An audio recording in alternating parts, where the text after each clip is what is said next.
of the Bruins, Patriots, Revs, and Celtics. Come on, Maxey, step back three is good. Boston's home for sports is 98.5, the Sports Hub, the Easily Media Group station. Sports Hub headlines. The Celtics went out last night and suffered one of their worst home playoff losses in franchise history, 118-94 to Cleveland at TD Garden. The Celtics were up 14-5 early, but were down 9 before the end of the first quarter, and then Jason Tatum's team fell apart in the second half. They shot the ball a lot better today than they did last game. Some of our, communication was a little off in that second half, something we got to be better at, limit them to one shot. And they hit some tough shots. Good basketball team, good players. Donovan Mitchell scored 16 of his game-high 29 points in the third quarter. When the Cavs put the game away, this playoff series is even at a game apiece. Game 3 tomorrow night at Rocket Mortgage Fieldhouse. That game wasn't the only road upset of the night either. Dallas won at Oklahoma City 119-110. That series is even at a game apiece. Phoenix fired head coach Frank Vogel last night after they got swept by Minnesota in the first round of the playoffs. They are reportedly now speaking to former Milwaukee head coach Mike Budenholzer. The Bruins are back home to play Florida tonight in Game 3 of their second-round playoff series, even in a game apiece. Judd Surratt and Bob Beers have the pregame at 6:30 and the face-off at 7 on the New England Honda 98.5 The Sports Hub Bruins Radio Network. The Rangers remain perfect in the playoffs after another overtime win over Carolina 3-2. They lead 3-0. Dallas beat Colorado 5-3 to even that series at a game apiece. Less than a week after losing to the Bruins in a Game 7, Toronto yesterday fired head coach Sheldon Keefe. And the Red Sox had last night off. Tanner Houck will start tonight when they open up a 3-game home series with the Washington Nationals at Fenway Park. Sports Hub headlines are brought to you by your New England Honda dealers. I'm John Wallach at Boston's Home for Sports, 98.5 The Sports Hub. Your next update at 6:30. Tatum has been spectacular. This is Jason Tatum. Right corner against Embiid. Tatum for a 50-piece. You're listening to the home of Boston Celtics basketball, 98.5 The Sports Hub. Now, more Toucher and Hardy on the Sports Hub. Afraid hello. Hello. Hello. Mm-hmm. Hello. Hello. Hello. Hello. He's naked. He has a sword. Let's talk about cheese. Bruins are back from the West Coast. What the Is it okay to use this for the radio? Welcome to the show, you sweet bitch.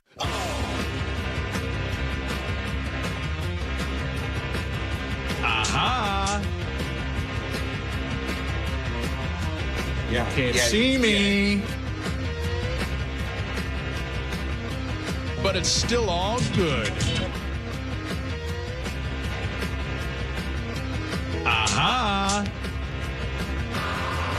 Hey, good morning, everybody. Good morning. We are Toucher and Hardy, brought to you by FanDuel Sportsbook. Make every moment more with FanDuel. Remember, it's very important, especially if you want to talk directly to Hardy. You can watch Toucher and Hardy every morning on YouTube. Search 98.5 The Sports Hub on YouTube. And smash the subscribe button. Like, comment, the whole 9 yards. I wouldn't necessarily go selling that talk directly to Hardy. I like to say good morning, but I don't know if I can. Yeah, you're on it pretty much constantly to the detriment of the show. To the what of the show? Detriment of the show. There it is. I was burping during it because I'm a bad boy. So every consultant would say don't burp on the air, but I'm like, yeah, Rules? What rules? I do it cash. So this computer is dead, so I'm just going to move to another one. I'm going to maybe when Bert comes in later, he can just sit on my lap. Why does he get to sit on your lap? Whatever. He's got to move to another place here in the room. No, I understand that, we'll John, but my point was, why does he have to sit on Hardy's lap? He's Hardy's lonely, apparently. Well, I don't know. You're assuming that I'm not? Why can't I sit on Bert's lap? Maybe. Well, because you're both married men, and maybe let the single guy get a crack at Bert. Let me tell you something about Bert. He got a nice thick lap. He doesn't have girth more than length. It's quite a wagon he's dragging. It's not Nicholas Gemelli, but Oh, he's got a big booty. yeah, I think he's He's an in shape guy, Bert Breer. Yeah, you know, he texts. What Bert likes to do is text. Yes. And he likes to text a lot. Hardy and I were talking about this yesterday, and he's texted us this video of 4 people fighting on a golf course. Yeah. And he's tweeted it on at least 2 occasions. And I got to tell you, I've watched the video. Why is this a good video? What it is it's apparently like 2 guys like in their late 20s. I don't know what's going on, but they seem to be screwing with 2 guys in like their late 40s. And then the guy in his late 40s, one of the guys in his late 40s, goes after one of the kids in his late 20s, and they have like a feminine slap fight. And to the point where one of the kids in his 20s tries to throw a side leg kick that hits the guy in the hip, which I got to tell you, seems like an effective move. Like, if you're in a fight, definitely pick up your leg and kick him in the hip. Because you want to avoid the knee, which you could give out in the guy. Or if you were, like, actually, like, new karate, which I don't, so I do not speak from experience. I'd imagine, like, under, like, the temple or something of that might be a better place to kick him. But yeah, the hip seems like you're going to be able to take that kick pretty good. No, and there are it's a whole subgenre of the internet, Fred, the golf course fight videos. And believe me, I've gone down the rabbit hole, and well, you're in half of them. It goes the way you would get all feisty out there. Mr. Rules over there. I'm not right. No, it has nothing to do with rules. It's etiquette, John. Yeah, it's etiquette. It's the unwritten rules. Yeah. Oh no, some of them are actually written. But the one that Bert sent us was a pretty middle-of-the-road golf course fight video. But then you feel the need to reply and acknowledge that he sent you something. He took the time. He was thinking of you. It's really more the thought that counts in that sort of He's thing. thinking of a lot of people. But I'm going to have to express that on the air. Go ahead. But when you engage with Bert, and maybe we should feel honored. I mean, this is a nationally recognized, important figure in football. Mm-hmm. But you're getting into a conversation. Because Bert, likes the back and forth. And let's put it this way: I like Bert. We live almost identical lifestyles. So all that is so much true. in common. We have everything in common. Sure. We vacation to the same places. It's fantastic. You're constantly writing. That's all you do. You're like Lester Bangs. Sometimes you're up all night. Speed, cough syrup, just to write. Yeah, but that's man. Caroline in the City fan fiction that I'm writing. It's not so much about sports. But no, I'm honored that Bert's on. Listen, it was my idea to have Bert on an hour a week all year. Like, I mean, that's pretty. I mean, that means I obviously how much value you like the guy. him. Yes. Mm-hmm. So I'm obviously I like Bert and I value him and I do like him. I like him personally. I like him. I think he's a good guy. But of all the videos to send and to be like, he's like, you're welcome. Or something like, I'm giving you this gift. Boom. And then it's this video. Bert tweeted it out. It's like, is it Albert BREER? Yes. It's Albert BREER on Twitter. Yes. So just go look at it. And but it's like not funny. Like, am I wrong? I mean, it's okay. It's not bad. It's not. And by the way, I want to say this, and I'm sorry to cut you off. I'll let you finish. If this makes me a dick, I give up on life. But go ahead. If I don't like the video, I don't like the video. Here's why it's compelling and why it is I would say at the very least average, and in some ways a better than average golf course fight video, because golf course fights tend to be like baseball fights. There's nothing to them. This one is being shared, I'm sure, almost exclusively by older guys, say 40 plus. Because it is a couple of old guys getting messed with or having a problem with a group of younger guys who, of course, take out their phones and start recording the incident. And one of the young kids gets tuned up by an old guy. And when I say old, is this dude 60, Fred? You're probably right. He's older than late 40s, but when you say he gets tuned up, To the that's a bold statement. right. There's very little damage handed out by either of those gentlemen. if anybody gets punched, it's the kid by the older guy, and you can hear the meat on meat slap Right. of when he. But when he it's tags. embarrassing for all involved. Let's be honest. Of course. Hardy, you spend more time on a golf course than Fred or I. Have you ever witnessed something similar or worse than that? I've punched a guy On a golf course? not long ago. Why? Why? Whatever story I have is not going to be as good as this. Wow. He was completely out of control. He was provoking me. He was completely out of control. What? Someone in your group? What? No. Wow. Were you waiting at a par 3 for the guy to tee off? I'm not or- giving you any more information than what I just gave you. Whoa. Well, All right. Because I did it, and I'm not giving you any more information on the air than what I've just told you. just to try and get a sense of. I'm not giving you any more information than I just gave you. I'm not doing it on the air. Can I ask you? I'm not an idiot. I'm not going to do. I'm not lying, so I'm not telling you on the air what I did. All right. I just wonder what version of Fred did this. Let's put it this Was way. it 2 years ago? Was it before or after? It's a good point. If you think Fred was the one that was going through that during that moment in time, that you were incorrect. Okay. Okay. All right. The person that I had the problem with was the one that I think was probably on a rainbow of substances. Well. Okay. Same thing happened when I played with Jaffe, and let me tell you something. Not as tough as you think he is.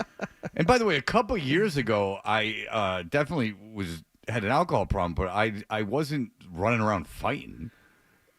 No, I mean, We were just trying to get an idea of your mental state of mind. But there are at de- that I mean, period it of wasn't time. like I was like completely insane 24 hours a day. I mean, it's not my personality to do that. It was I was put in a situation. Here's what I will say: I was put in a situation where I had no other option.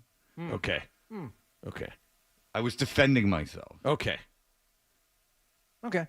Defending myself, I did not initiate physical contact, and that I will say. Were you also defending the honor of a fair maiden? Because if that's the case, I don't know why you wouldn't share this story. It sounds heroic. Well, Hardy, I'll tell you. It's because I usually play with my bottom bitch. The best in my stable. Sure. The one I let to sleep in bed with me.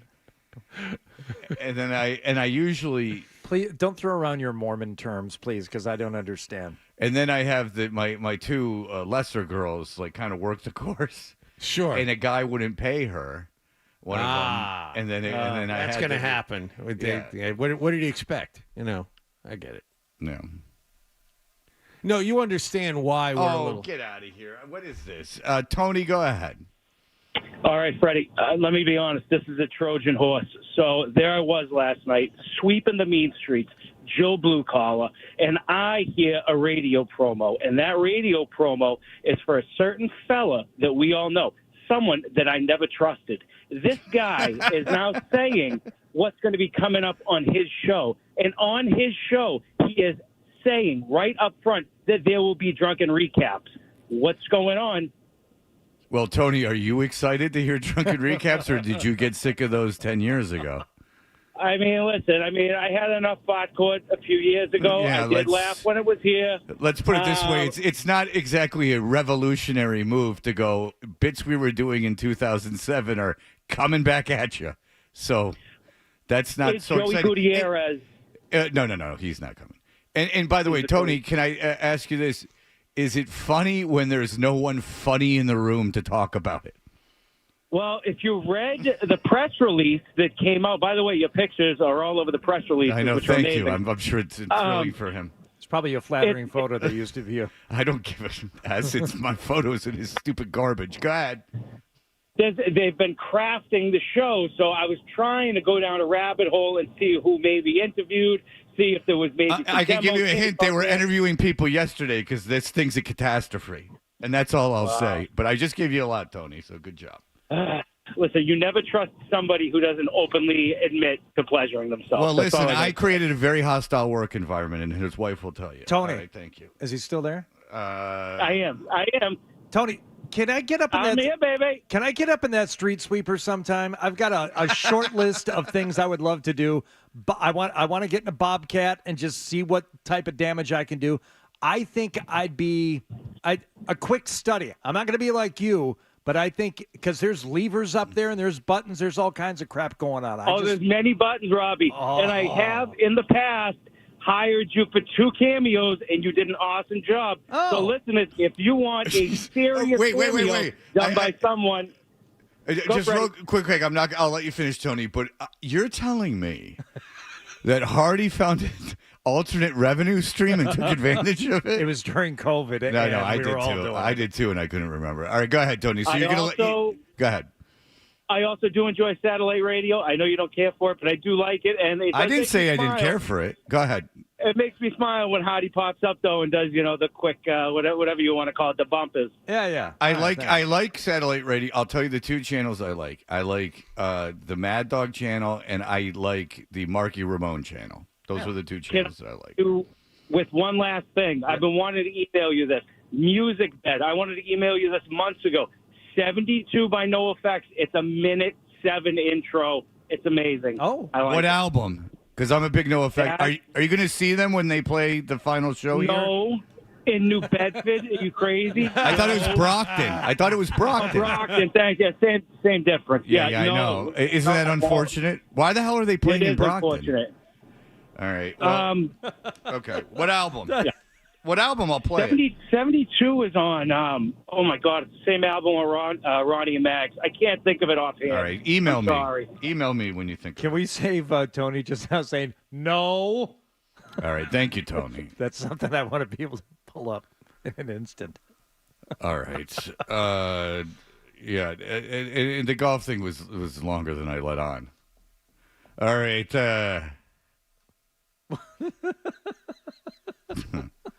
I don't know. I'm tired. I was at the game yesterday. Yeah, Freddie? Yeah, it was. Well, you can break it down for us when we talk about what happened last night. Because, I think I'm going to let John and you break it down. Okay. Because I think that you and John are probably better at it than I. And you were at the game. I was. I was paying attention to the game. Okay. Wait, what? All right. I'm sorry, but this is exciting. Frank, go ahead. Yeah, I was listening to satellite radio over this past weekend, and Hardy gave a little nod to Freddie. He introduced the Goo Dolls. Oh, yeah. And I instantly thought of Fred when I heard that. Yeah. There are many Easter eggs in that continental-wide program that I do for Sports Hub listeners, and one of the things I'll reference, I would say at least once a month, because I have to intro Incubus on that show, is I'll say, my friend Fred does not get along with the lead singer of This Next Man, and all because he showed up drunk to an interview and was flatulent. I mean, you got to have a sense of humor. Yes, exactly. Well, you do have to have a sense of humor. And by the way, have you seen what he's been up to, the singer of Incubus? No, I know he paints, sculpts, poetry. Yeah, all of it. Yeah. And guess what it all is? Birds, beaches. It's just all garbage that no one's consuming. Oh. He came up in the old Instagram feed. Nice. Because if you follow Tony P, you automatically follow Brandon Broyd. All right. The Celtics played last night. This was not, and I'll let you guys know more than me, but in my opinion, this isn't just like the Miami game where Miami just shot the lights out. This was, Cleveland figured some things out, and the Celtics got frustrated. I'm not sure Mazzulla's a very good coach in that he does things I don't understand, and also Tatum was annoying last night. All right. All those things for you in just a moment. Stay tuned for more Toucher and Hardy.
everybody. We're Toucher and Hardy. We have tickets for you to be at Game 3 tonight as the Bruins come home to battle the Florida Panthers, courtesy of Boston Bruins. That's coming up at 8:55. Real quick, there was like all this talk of Maroon being on the ice, and Maroon, he got kicked off for BS reasons. He got kicked off essentially for talking, and that he should have been the one that fought for Pastrnak, because if he was out on the ice, he would have been the one that fought for Pastrnak. I don't know if I'm on an island on this, but I truly believe the best case scenario happened. I think it's better that Pastrnak fought than anyone else, than Forber. I think that Pastrnak fighting and him avoiding injury. Yeah. That goes without saying. Like, if he was injured, then it would be a net terrible loss. Yes. But the idea that he went out there, fought, said what he said, the idea that Montgomery let him, even though they can't say it, I learned that yesterday. I think Felger and Maz were talking about it, is that someone got really hurt in an NHL game, and Mark Crawford was the coach, I think, of the Avalanche at the time, and the guy who got hurt sued Mark Crawford for putting the player on the ice and won.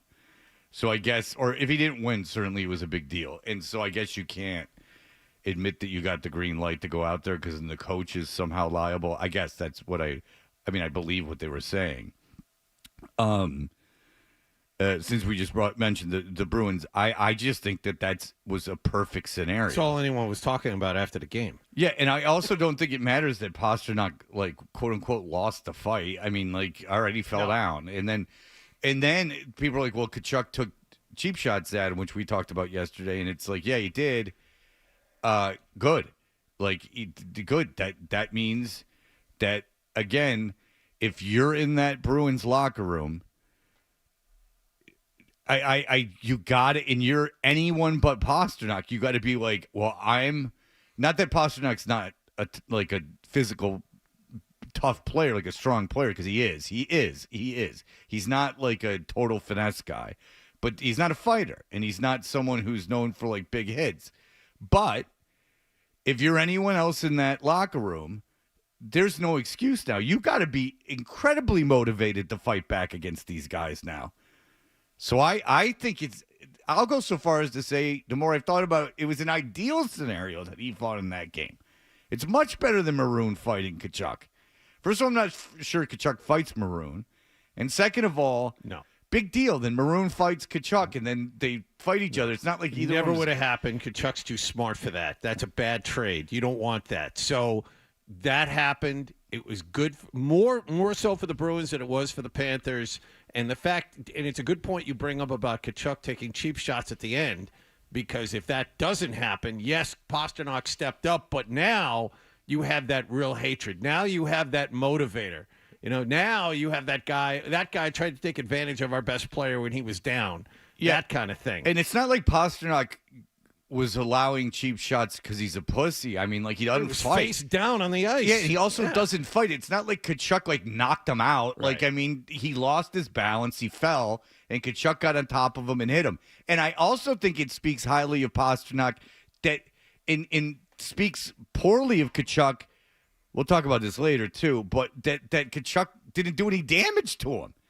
I mean, if you got a guy down and you're just taking cheap shots at him and you can't even hurt him, look, nobody. That's pretty good. Yeah, just briefly, because we got to talk about the Celtics here, but nobody wants Pastrnak to be going out there and fighting. I think all of us had the same reaction that Beers did when it first happened. Like, what are you doing? Yeah, right. But once it started, all the hand-wringing that's gone on afterward, and all the people second-guessing and saying it shouldn't have happened, it should have been Maroon taking care of it in the next game, this, that, just tell me what's more likely, that Pastrnak is going to get hurt in a 30-second fight, or he's going to get hurt in his 20 minutes on the ice and he's going to blow out a knee, or he's going to get shoved into the boards.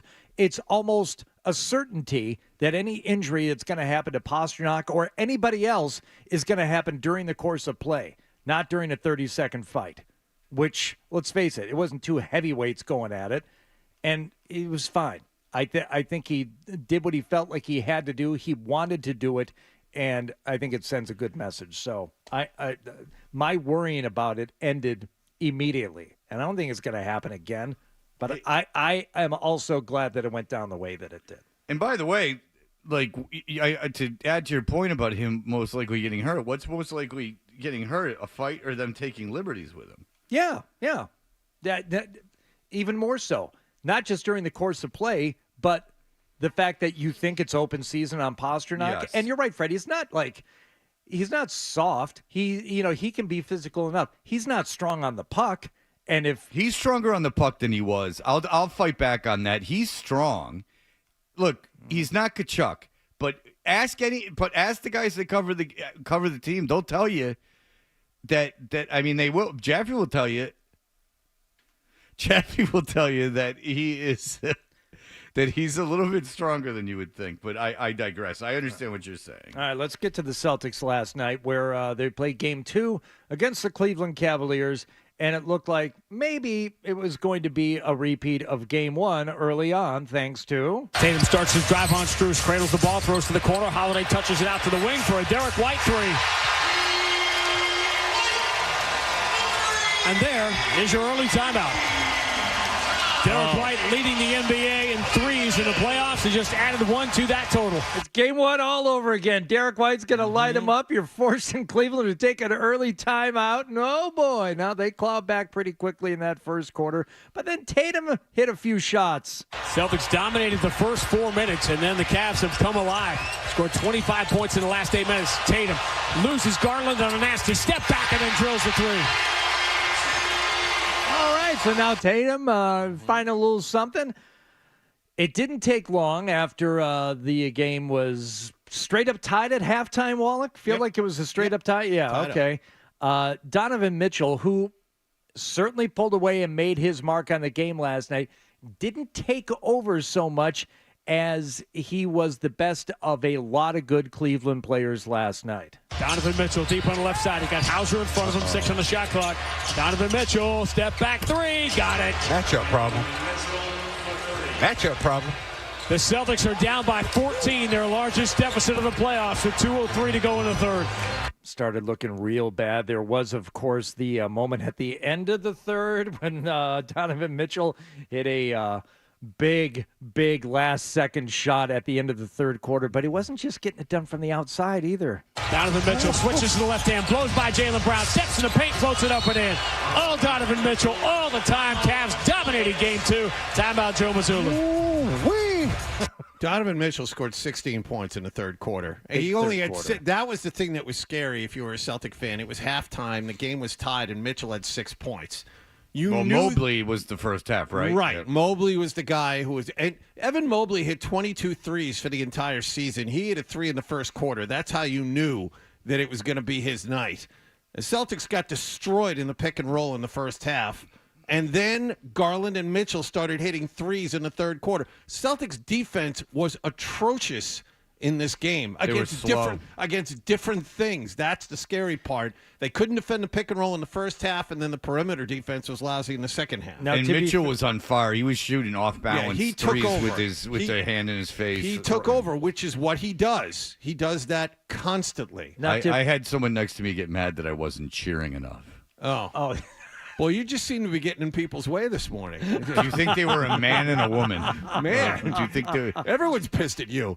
Do you think who else was pissed at me? The guy who you won't talk about. That didn't happen this morning. I know. I'm just saying this is the stories we're getting. Well, do you think the person who was, hey, why aren't you cheering more, was male or female? Oh, female. Absolutely female. You got that right. Oh, yeah. Should I? You know what? You're over there having a conversation. Well, yes. Yeah, I am because I do. This is what I do. I'm gonna. And if you've watched more than one game in your life, you know this one's over. And I assure you, I understand what's happening. There's no amount of cheering in the world. You know where that happens at your beloved baseball parks too. There are certain. I've been to more than one Red Sox game where people are up. Come on, turn around, trying to get the crowd to cheer. It's like, dude, it's a 1-2 pitch in the third inning. Do I have to act like this is third and short in the fourth quarter of a playoff game. No, Fenway's a bad example because if you're going, come on, let's cheer. 3/4 of the people at Fenway Park aren't there for the game. Not only that, but it's the world's largest cover charge. On a 1-2 pitch in the third inning with one out, it's like, what are you talking about? Three-quarters of the people don't know the rules of the game. I've told you a million. It doesn't matter. Well, if you know the rules of the game, you shouldn't be cheering at all. In this early in the season, I've told you that no one is as annoying as Boston Red Sox fans, not at Fenway, Boston Red Sox fans at any other park. I remember when they used to come to Atlanta, and it would be June, like a Monday in June, and they would be screaming and yelling, and you're just like, yep. Get out of here. There's 162 games. What do you like? Did you just come out of a coma? Guilty. Like what are you, Bubble Boy? Like you just came into I get going to the game. Listen, I'd probably go 20, 25 games a year. Yeah. I love going to baseball games. I travel for them. My son likes going. I like going. I love it. But to sit there and in playoff games, at the end of the year, if someone's, it's a like pitcher's duel and like there's like a game-winning home run, all these things, but to sit there and like yell and scream in the middle of June, I don't care what day of the week, in the middle of June, just stop. They don't care as much as you do. They don't care as much as you do. It's impossible. They can't. They would suck if they did. They would go nuts over 160. And that's kind of like a manager's job. It's like that's why baseball managers can't be like Tom Thibodeau. They can't. They gotta you gotta pace the season. I mean, there's a lot of games. Back to Waldrich's point about Mobley. Yes, he did hit the early three, but that was the only one he hit on the night. Instead, he was making hay from other parts on the court. He was 9 for 15 on his field goals. 33 minutes, he scored 21 points. Donovan Mitchell, of course, with that 16-point third quarter, ended up with 29 on the night, but six Cavaliers players in double figures. It was a team effort that ended up beating the Celtics last night. It was shocking to see how poorly the Celtics defended last night. It's something about game twos, I guess, but they could not defend anything in the first half. They were fortunate the game was tied, and then in the third quarter, Mitchell and Garland got hot, and the Celtics couldn't score at the other end. The ball movement was great when they went up 14-5 and in the first quarter. Then the ball movement disappeared. A lot of ISO one-on-one, clear out, have Tatum and Brown try and take guys off the dribble. It was the antithesis of this historic offense that Grandy likes to talk about. And it was scary the way it just kind of melted away there. But I want to push back on what you said. Well, Fred. hold on 1 second. All right, just let me, because when they're doing that ISO and they're clearing out and you miss the shot, who's getting the rebound on that shot? Drew Holiday last night. It was all Holiday getting offensive rebounds. No, I'm saying for the most part, it's going to be the opponent, no matter who you're playing. If you're gonna clear out and you end up missing the shot, then Cleveland gets the ball, and they were killing them in transition. They were on any missed shot that Cleveland got, they were lightning down the court. And they were making those transition baskets. It's like, okay, well, if you're gonna clear out and you're gonna ignore ball movement and you miss shots, you're not gonna get the rebound, and you better be ready to play defense. And they weren't. They were poor in the pick and roll. They were poor, especially in transition defense, like you were saying, and they were poor defending the perimeter. And even when they did get a hand in Mitchell's face, it was after he got hot. And after Donovan Mitchell gets hot, it doesn't matter how close you are to him. Doesn't matter. That's the thing. What did you want to push back on? I want to push back. You said this is different than Miami. I don't think this is different than Miami. The talent discrepancy is still very, very clear. That's one thing. The Celtics are a far more talented team, but the other part of it is the Celtics can't shoot worse from three than they did last night. I'll tell you why it's different. Listen, the Celtics are winning this series, and they're going to win the series easily. What's different is Miami was worse than Cleveland. They're worse than Cleveland. They are, yes. And they had a historic shooting night. In the first half last night, they had no answer for Mobley defensively or offensively. They could not. It was poor coaching. Gary Washburn believes so too. It was poor coaching. So there. So it's poor coaching. But seriously, I'm dead serious. The idea that Mobley was the player of the half for Cleveland and that Donovan Mitchell was terrible in the first half, that you had a lead, lost that lead, let Cleveland go on a big run when Donovan Mitchell wasn't scoring is different. And they scored in the paint. They scored. It wasn't all threes. They weren't just chucking up threes. Mm-hmm. I think that the Miami game was more about Miami just going, F it, we're shooting a million threes, and they all went in. Mm-hmm. This was coaching. They game planned, and it was effective. I don't think Evan Mobley will have another game like that. John, I just told you. I understand. Let me finish my they're thought. going to win. Let me finish my thought. You are of the mind that Cleveland is going to get wiped out. We both agree on this. My only point is Evan Mobley played out of his mind in the first half, and because he did, the Celtics tried to shift their defense towards him, which was a mistake. Yes, coaching. Yes. Yeah, coaching, John. He had a bad night. You agree with me. But I don't think Mobley was unbelievable. I mean, he dunked. In the first half, he was. He dunked. And that's what changed everything. He could everything. dunk. Listen, Mobley's 7 feet tall. They can't.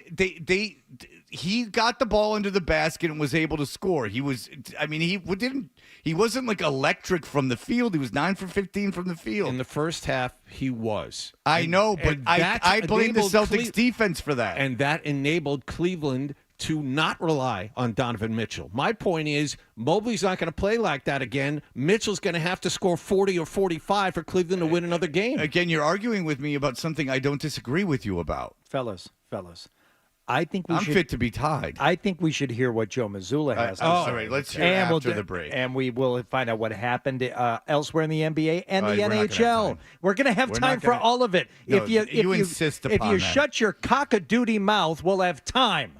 Yeah, well, Fred. maybe next time John doesn't push back. All right, here are the headlines. Sports Hub headlines.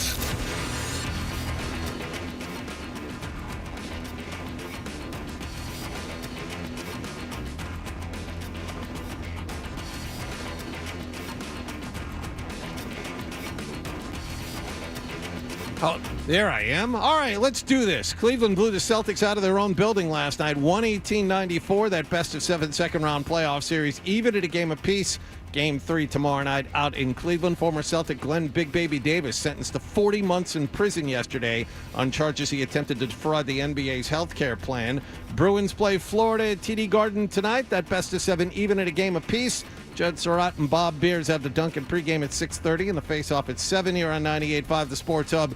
And the Red Sox will play the Washington Nationals at Fenway Park tonight. Sports Hub headlines are brought to you by Dr. Matthew Lopresti and Leonard Hair Transplant Associates, the hair doctor of Hardy and Brian Scalabrini at 1-800-GET-HAIR. I'm John Wallach at Boston Tone for Sports, 98.5 The Sports Hub. Your next update at 7 o'clock.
or anything.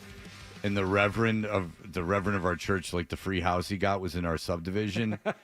And he like drove by and saw me smashing these trucks and then came out of the car and he was like, what's wrong? Like, what's going on? And I didn't really know him. And I'm like, huh?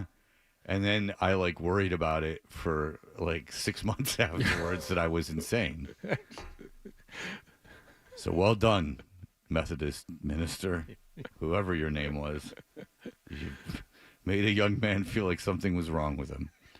Because you were playing with Tonka trucks. No, I was like smashing him. Like I was smashing him against the ground. Like I was like spiking him. Yeah. But I wasn't like running around swearing. You know what? How about just leave me alone? Okay. Not you, him. No, I starting to think that maybe I can hear you making snide comments, Dan. Don't think you're getting away with it. Well, because John's headphones. I heard the same thing. I thought he was talking to Fred because you're much closer. Oh, he was talking to Are John. the same volume they always I was are. And he talking says to- snide comments in my ear that you don't pick up. I think that was a mistake by him. Well, like you can adjust the balance on those headphones. Yes, Okay. I'm aware. Well, And they He's are- got a device in it that's supposed to kick everything all around his head. Yes. Oh, you have like an implant? Yeah, it's not an implant. It's What is it? It's something. It's called a Miracle cross. ear? No. It's called a cross. Everything that enters this ear is automatically shot over to the other ear. I told you that my dog took my dad's hearing aid out of his ear the other night, right? No. No, I did not hear that. That was story. Mission Impossible. Then I had to get the dog out of the room and help my dad find his hearing aid. Oh boy! And it's like a good hearing aid, so it's not big. You know, it's not one of these like pieces of garbage. So it's like pretty small. All right. Anywho, Let's get to Joe Mazzulla. What happened last night, Joe? Well, the transition defense is a byproduct of your offensive spacing and shot selection, so that's not an effort thing as much as it's an execution thing. So they beat us to a few of the loose balls, especially in that first half. All right, that's what are kind of they, what you 80 were or talking something? about earlier. Yeah, the offense was Those bad. loose balls. Just the defense Shot was bad. selection, spacing. Shot selection, yes, bad. you're all spread out. Not good. And you're taking bad shots, and that way you don't get rebounds. You get caught with your pants down in transition. Okay. Mm-hmm. More on that spacing, please, Joe. Yes. Just our spacing, and then just being patient in our spacing. And they did a better job pressuring us. They did a better job helping at the rim and forcing us into some 2-on-1 reads. Look, Wallach, you're going to have to explain this to me. There are times when I look at the TV set and I say, can you run a play? Can you run a basketball play? As I said, the ball movement stopped after the first 8 or 9 minutes. So there really weren't many plays to be made. Meanwhile, Cleveland's at the other end running pick and rolls. Well, there are down plays to be screens made, but they don't run plays. No, they had Tatum and Brown and everyone else just kind of one-on-one. I saw Derek White got trapped out deep on the wing a couple of times with the shot clock running out. That's bad spacing, like Mazzulla said. It is as if the players were just kind of meeting each other there for the first time for a while there in the second and third quarters. Well, give credit where it's due, right, Joe? Obviously, their ball pressure was better. Their pickup points were higher. And I thought they did a better job kind of like closing out right into our bodies, making it seem like we were open and putting us in an indecision as whether we should shoot it or drive it. And when we did drive it, they did a good job collapsing and making us 2-on-1 reads, which they got some deflections on that. And I thought Mobley did a better job protecting the paint. You know, I know all about that. You put on enough episodes of the Golden Girls, I'm going to have the same affliction. You were at the game, Fred. You have a feel for you bet I do. The atmosphere. Were they calling timeouts at the right time last night? Did it seem to jibe with what the building was falling when they used their timeouts and tried to stop the bleeding? There was only a couple times where the crowd was very excited. It was obviously an early leaving crowd. There was, I say, like 8 minutes left in the fourth, people were leaving. You saw that on TV. Yeah. It wasn't like an electric crowd, but I mean, why would it be? I got into the game for not a lot of money. Like, it was like under $150 a ticket, and I was in Loge. Of course you were. Yeah. Come on. But I paid for my tickets. Mm-hmm. Attaboy. Yeah. You know what? I did not have one beverage of any kind or any morsel of food at that game. Why not? I spent $0 at that game. Huh. Look at you. Is that something you're proud of, or is just kind of curious? I don't know if I've ever gone to somewhere without at least like getting a soda or popcorn. Like I got nothing. That's weird. That's a weird thing to do. Or is it exciting and different? No, just weird and cheap. Mavericks. Well, it was a price point thing. You hit the nail on the head. Well, there. that's why I figured. I mean, I usually bring my own souvenir cup and see if I can fool them. I'm sorry you're not doing well. The Mavericks beat the Oklahoma City Thunder last night, 119-110. That series now tied at 1 game apiece. Luka Doncic. Did you hear the call? 29 points. I'm sorry, real quick. Did you hear the I don't know if you have it, but the Cleveland call at the end of the game, the Cleveland announcers call, it's not good. They make some corny sea reference. Like the seas, like fall to the seas or some garbage like that. They got all excited. Did not hear it at all. Yeah. It's not. Whatever. I just wondered if you had it. I do not. All right. What else do you need to get in this, or you're gonna like have to touch the doorknob 3 times? There was hockey. There was hockey last night. Rangers up 3-0 now in their series with the Hurricanes. They got the 3-2 win. I think they might win that series. Hurricanes made a goaltender change. See that? Goaltender change. No, why would I see that? Yeah, didn't I really see matter any all of that much. Not paying any attention to that series. I did not see 1 second of that game last night. Rangers Bruins would be fantastic. Don't get me wrong. That would be fun. Nor did I see the Dallas Colorado game, but now that series tied at 1 game each. Dallas with a 5-3 win at home over the Avalanche. So might have a little bit of a series out there. All right. There well, we go. I'll tell you what, Toucher and Hardy's brought to you by FanDuel Sportsbook. Make every moment more with FanDuel. It's the viral clip kid, BREER, going to be joining us in just a moment. More Toucher and Hardy on the way on the Sports Hub.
talking all about Blah, it. blah, blah, blah, blah. On Boston's home for sports, 98.5 The Sports Hub.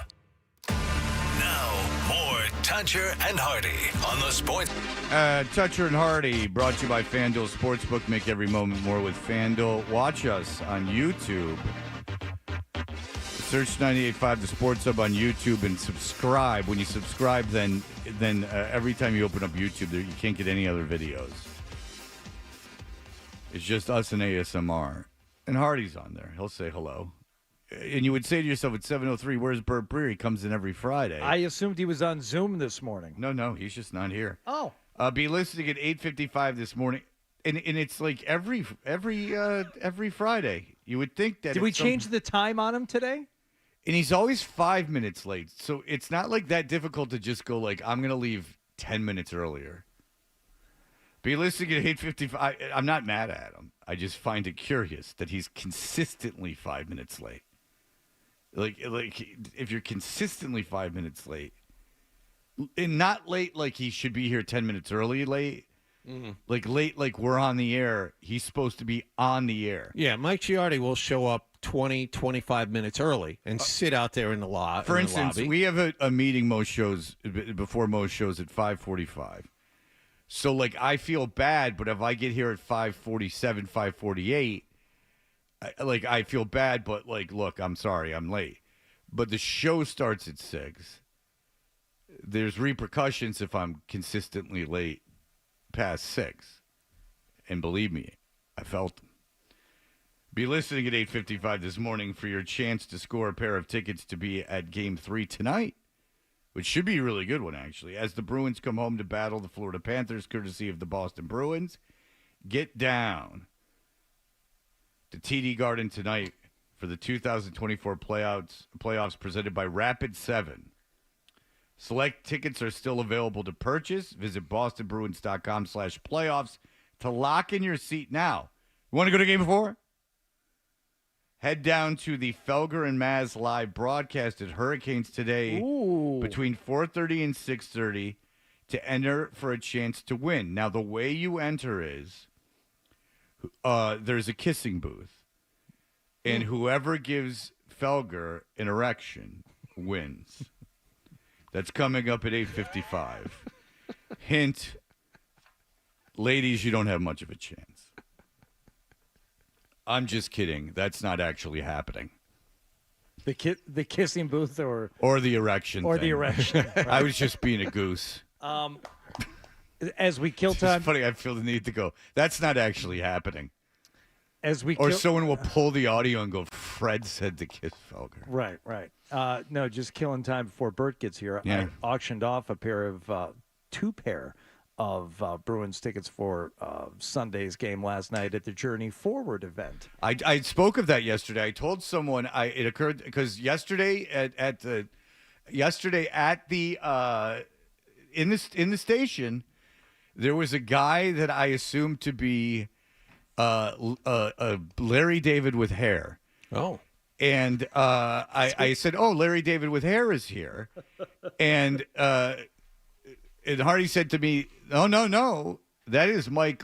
Is it Mike? No, Christopher Knight. Christopher Knight. Right, who is Peter Brady. Yes. And you hosted an event with Peter Brady. That's interesting, actually. And you say, good guy. I've done it several times before. Journey Forward is an amazing organization, just coincidentally based in Canton, where people. I don't want to screw up their mission statement. Who does he think did the crime?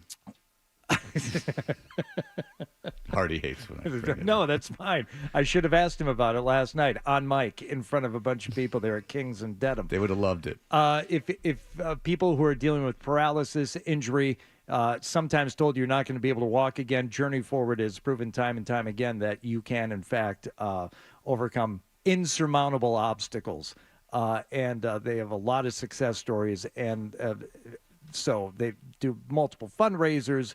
Last night was this one they do regularly. It's been at Kings and Dedham. So, and Christopher Knight, a.k.a. Peter Brady, was there, as he is always there. And last night we had a special treat as none other than Ernie Bach Jr., who is one of the night's sponsors, showed up. I haven't seen him there before. but I think he's been involved in the past. Showed up, got on the mic, right at the start of the live auction and presentation portion of the program, and came out with a big donation to kind of prime the pump, so to speak, to get people in the spending mood last night. Was it a chance to see him shred the blues? No, he did not play last night. Oh, Jesus. Why? Didn't you beg him? Ernie asked about you. Really? I haven't seen that guy in like 15 years. Yeah, but he said he really likes you and likes the show and congratulated You're us laughing on the like new that show. didn't happen. I bet you that happened. It absolutely happened last I night. like Ernie. I thought he was kidding. That's why I was laughing. Yeah, I apologize, You're such Fred. a dick. Like no one could like me? No, just not someone to the level of Ernie Bach Jr. Right. My mistake. Just not car dealers. Those are the guys. Those are off limits. You're big in the car dealer section. That's good. I've been to his party a couple times. I like Ernie. Was that the one where the woman fell in the pool? Was that every time he had a party, someone fell in the pool, and it's not the person who fell in the pool's fault. It's like the most ridiculous. As you were saying, the pool sneaks up on you. You like turn around the corner. It's and half inside and half outside. No, but it's like this. It's like. So there's the house, and then there's this roof that just continues on the house and pillars. And so you leave the house thinking that I'm still in the house. And there's a pool under the pillars. Right, Hi, Bert. How are you? Hi, guys. Jesus, John, I'm having a conversation with the guy. He was asking something interesting. Oh, I People asked know about the about- llamas. Okay, so if the family still has the llamas. Let me ask you something if you're in this position. yeah. Okay? Ernie starts the night, gives a big donation, just to prime the pump, right? Christopher Knight goes on the mic next, blah, blah, blah. Then it's time for me to do my thing, do the auction. So I've got a joke ready, right? I said, I want to thank Ernie Bach Jr. for that amazing donation to get things started here tonight. But really, I want to thank Christopher Knight for not following suit, because if he, too, had come up with such a large donation, I'd feel like a real a-hole for not, making it the trifecta. Ha, ha, ha, ha. Moments later, Christopher Knight says, you know what? And then makes a sizable cash so now donation you're in himself. trouble. Now, it was literally 25% of what Ernie Bach Jr. had just donated. Which is 25% of his entire net worth. I don't know, but so this is the question. Now, here's the mic back, Hardy. Now I felt compelled to do something. Would you feel compelled to match not what Ernie Bach Jr. donated, that he lives a life with which we are all unfamiliar, but would you feel compelled to match what Christopher Knight, Peter Brady from the Brady What Bunch was it? had just donated? Do you want the dollar amount? Yeah. I don't want to say. It's impossible Jesus to say. Christ. Okay. What was it? It was in public. Ernie gave 10 grand just to start the night. Sure. He was like, here, I've got it on me. Sure. Christopher Knight said, I'm going to donate $2,500. Okay. I probably would have felt compelled. Yeah, I probably would have given the $2,500. I probably would have felt compelled to do it. But I'm like super rich. All right. So I just want you to maybe. You know. I think it's okay, but I might need you, all of you who agree with me, to talk to my wife at some point and say, yes, this was the right Well, thing. tomorrow, because that's what I did. After because the show it's hard not to, right? Like you're on the spot. You kind of get caught up in the moment, and the Journey Forward is actually such a great organization. I'm like, yes, now I'll do it too. And then you're going to be driving like home today, and Peter's going to be dumpster diving. Here's the other thing: is it's going to make a difference. Very well. Really? Yes. Is he now? Yes. What's his income? I don't know, but the residuals from the Brady Bunch have probably treated him very well for obviously decades. in the late 60s, early 70s, child actors got a piece of this. They got a piece of the syndication. Well, all the more reason to celebrate the man for being so charitable. Yeah, Fred. Okay. What do you yes, Bert, what were you saying? No, I was just going to say, if like Hardy, like you make that donation, now it's 3 people and you have the 2 on top of the big money guy. And I think everybody else feels compelled to give. Yeah. So you become a multiplier if you're doing it, which is the perfect explanation for your wife too, is like, hey, like when I gave this, I'm just kidding. My wife was absolutely fine with it. She is. I know she's very generous and charitable. But I don't. I do not like the expectation that if you host a charity event, you're somehow like compelled to like deal with like it's awesome when like rich people donate stuff, but like they now like I'm like on the hook too just because I'm holding the mic. And even Dan Cummings, the guy from Journey. Your presence should be enough. Well, he even said. Well, I mean, I'm doing a charity thing. Yeah, my presence should be right. No, I mean, you're giving your time. Yeah, it was exactly. never which is better than money. Yeah, it was never an expectation. And Dan came to me after. He's like, Hardy, you don't have to do that. And I said, no. Well, now one thing you can't do is renege the Oh no, you cannot. Yeah, no, like that, no, you like, can't. Like if they come up and go, "Hey, that was very generous. You don't have to do it." You can't go like, "Woo, like, thank you." Yeah, thanks, because I'm really extending myself. Can I take one of those pizzas with me? Thank you. Well, yeah. And at that point, all the shrimp you can eat at that point. All right, Bert BREER is here. I am. There is plenty to talk about with the Patriots and the way that whole front office is getting going. And so much more. We love having Bert in year-round, as the NFL is a 24/7, 365 sport now. We will be back with Bert in just a moment. You're listening to Toucher and Hardy on the...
Hey, Bert BREER, senior NFL reporter and lead content strategist for the MMQB, is here. He's in studio. We appreciate it. Now, Drake May.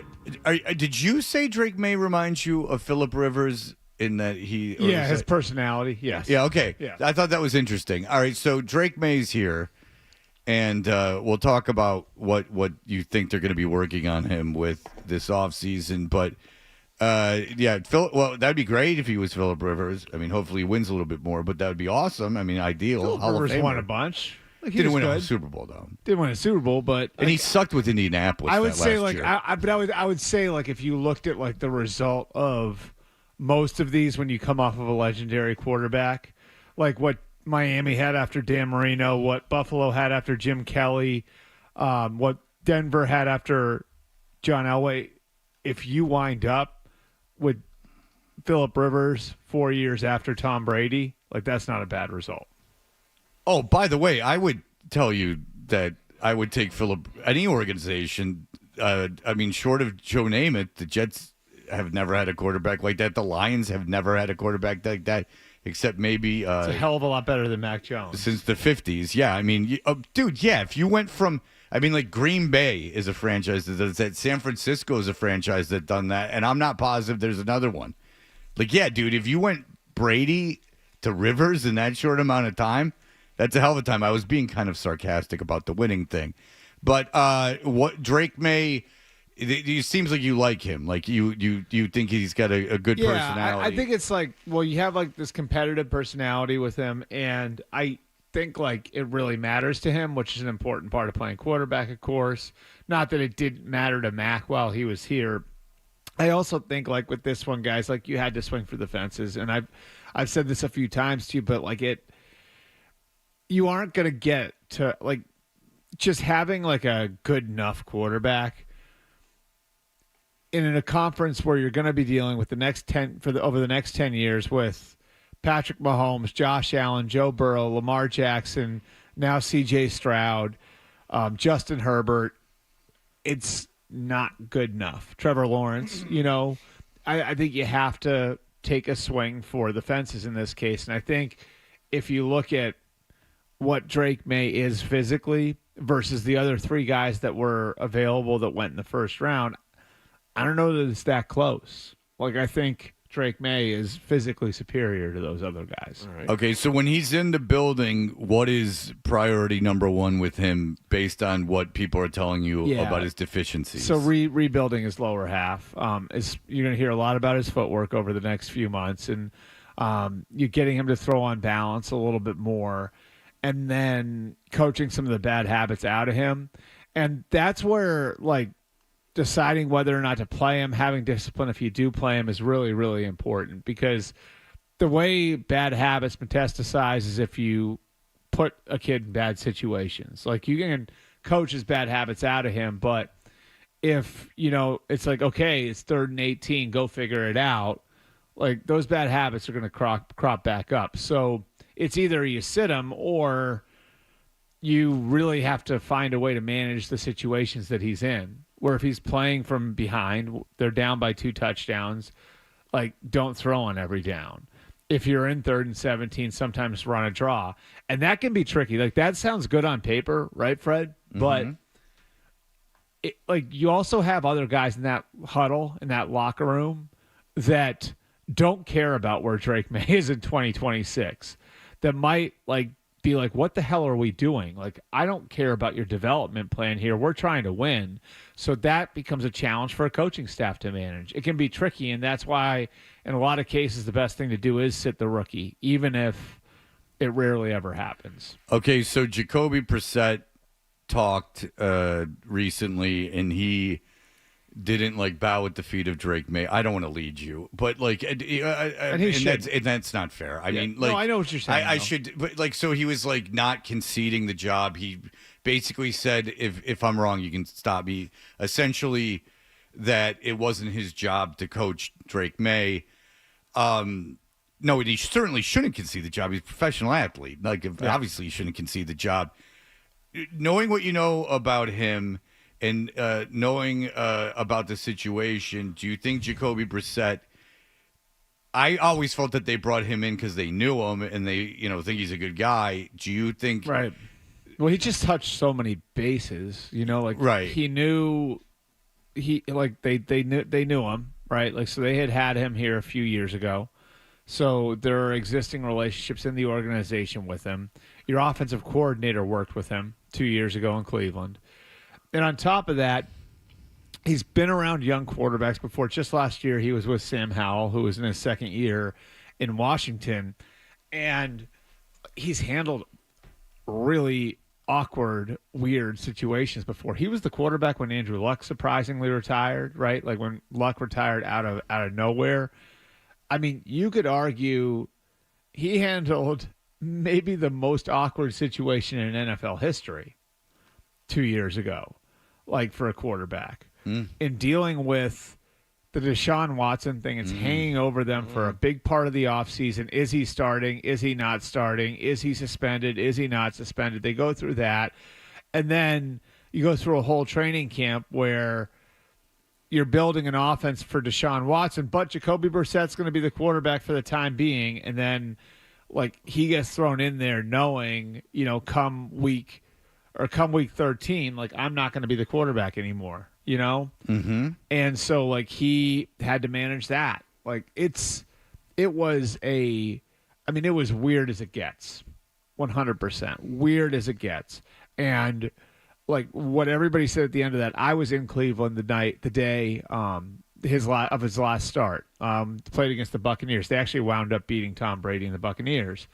And I remember talking to Jacoby, and he had just gotten a text from Deshaun saying what a great job he had done. And like if you listen to the way his teammates talked about him and the way his coaches talked about him, it was like, oh my God, were we lucky to have this guy?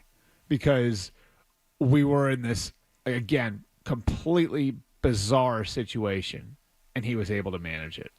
And then last year, that could have been really weird, right, with Sam Howell. Yep. It wasn't. He was in and out of the lineup. Howell played well, didn't play well. Ron Rivera's job was on the line the whole time. Like, you had a new owner in there. It's fine. So, like, this is never going to get awkward or weird for Drake May, and that's an important piece to that. I think it's a huge component in it, and it's one of the reasons why I think nobody was like really upset about the Jacoby Brissett move, because you knew, all right, it's probably not any kind of an answer other than a stopgap or a suitable backup. But no one's pretending it is. It can almost be weirder if it, like you think it might be. And look at he's Atlanta, and like the character of the guy and the person that he is, and we've seen it enough times now. We heard it from the onset with him. He's he's a leader. He's a great guy. Everybody loves him. All right, does it actually play out that way? It does. He's been in multiple situations where it could have been awkward or weird, or there would have just been issues with him having the job but not really having the job. And so far, it hasn't been an issue for him. So in that regard, it'll be fine, I think. Yeah, no, and I think he's going to set an example just in the way that he goes about his business. Yeah. Remember, this is a guy who learned at the foot of Tom Brady, and he was part of that awkward situation in 2016 here, right? Like where Brady was suspended for the first 4 games. So he went through that and saw that. And so, again, this is a guy who's navigated a lot over the course of his career. And, I sort of view him a little bit like Josh McCown, where it's like guys who play that position and can play it at a competent level and are just good guys and the kind of guy you want to have your young quarterback around, like there's a good living to be made there. Like you could argue Josh McCown made like an extra $30 million just because he was a good guy, just because that's the guy I want my young quarterback around, right? That's Jacoby Brissett now. Yeah. All right. So Drake May's coming in, Jacoby Brissett's here. There's been talk about the front office. There was talk about the Patriots starting a GM search. It was kind of weird. And now I don't know if they're actually going to name a GM or if they don't feel comfortable naming a GM. Now it looks they put an actual title to it, right? So like you have to. So when you open up a search officially with the league, you've got to register what the title is, and so they registered the title as Executive Vice President of Player Personnel. So that's almost certainly going to be the title. And they don't give him the general manager title. And I honestly, is it all that relevant? Probably not. But I just, the constant messing with titles, even now Bill's gone, they don't want to give the general manager. My sense is that they don't want to give the general manager title because they view that title as everyone reports to the GM, right? So the coach reports to the GM, and that's not going to be the case here. It's going to be Gerard's going to report to ownership, and Elliott, presumably, assuming they push this thing over the goal line, is going to wind up getting the job as an executive vice president of player personnel. There is a piece to this that's sort of interesting where if you want to have a way to poach someone from another team or keep your front office intact, if you did name Elliott the GM, you could appoint then an assistant GM, which means you could go into another organization and pluck somebody who doesn't have that title, and that team would not be able to block that person from going. You get them out of their contract to get them, and then if you have somebody who's carrying the assistant GM title on your staff, you can block that guy from going anywhere else for anything but a general manager job. So you can use it to go and get somebody. You can also use it to stop somebody from going anywhere else if you just name a general manager, which they haven't done. But the bigger picture is, I think more people have rejected the chance to interview for this position that have interviewed in general, right? I mean, everyone on the outside realizes that, for lack of a better phrase, this is a sham. Right? Do they? Yeah. It's a sham. They're interviewing people with no intention of hiring they've done. So the rule is that you have to. The Rooney Rule reads that you have to have two minority candidates, two external minority candidates. So it can't be somebody from inside the organization for in-person interviews. So you can't do them over Zoom, right?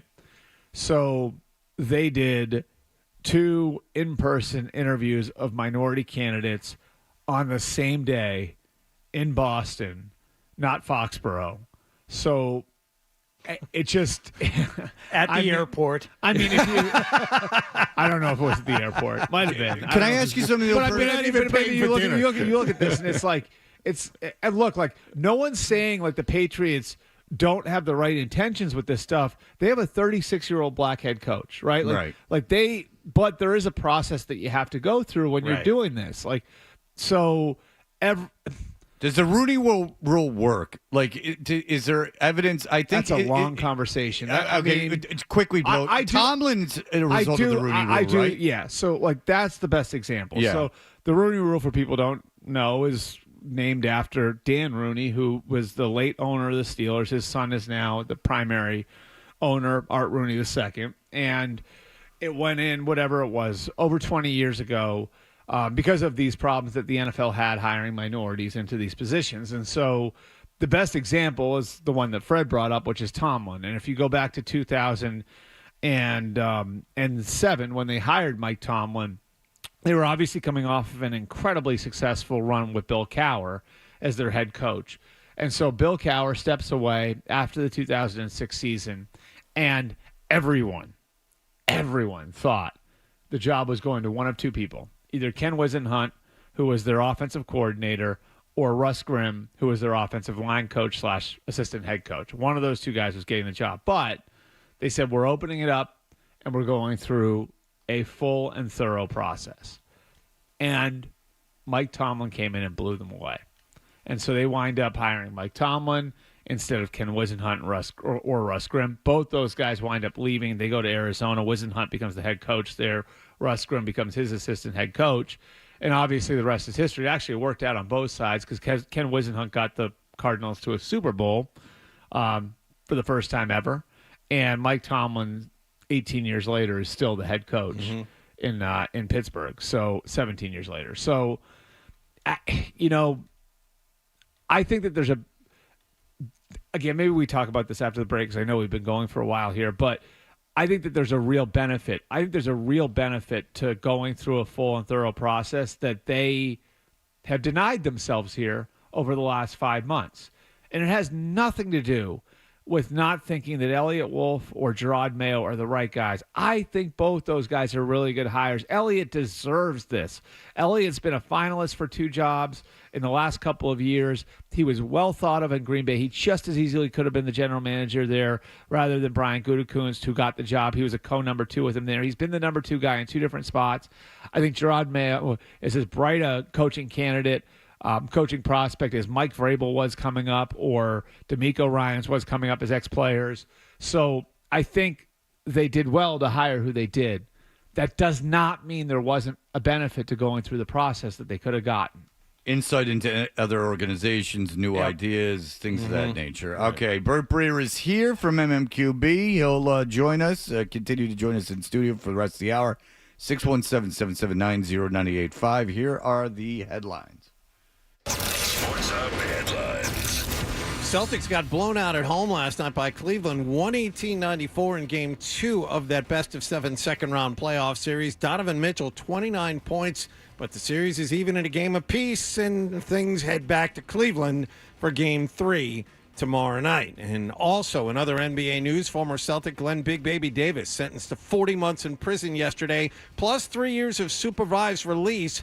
He was convicted last November on charges he attempted to defraud the NBA's health care plan. Bruins will be back home to play Florida tonight in Game 3 of that second-round playoff series. Things are even in a game apiece. Judd Surratt and Bob Beers have the pregame at 6:30 and the face-off at 7 on the New England Honda 98.5 The Sports Hub Bruins Radio Network. And the Red Sox had last night off. They'll play the Washington Nationals at Fenway Park tonight with Tanner Houck making the start.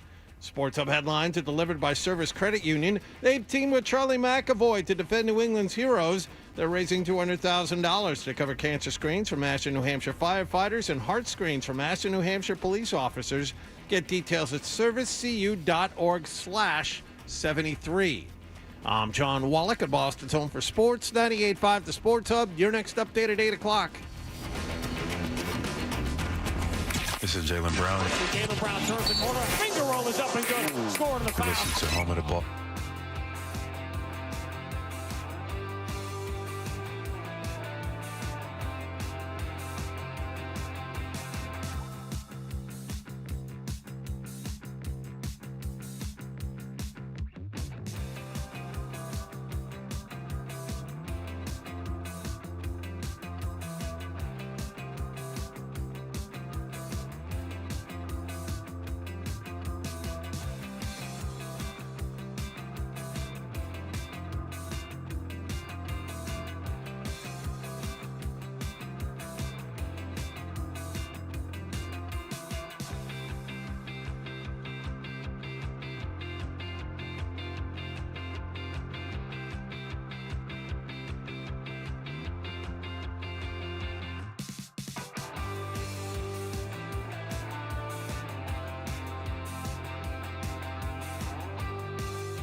You want to know what we're doing that Bert's not doing? Helping charity. Who's Your Caddy? We're back for the 13th Who's Your Caddy Classic, benefiting the Pediatric Advanced Care Team at Boston Children's Hospital. We're teeing off with a online auction. Live now, visit 985thesportshub.com/caddy. You can bid on the following 3 items until May 13th. 1, you get to play golf with Hardy and I.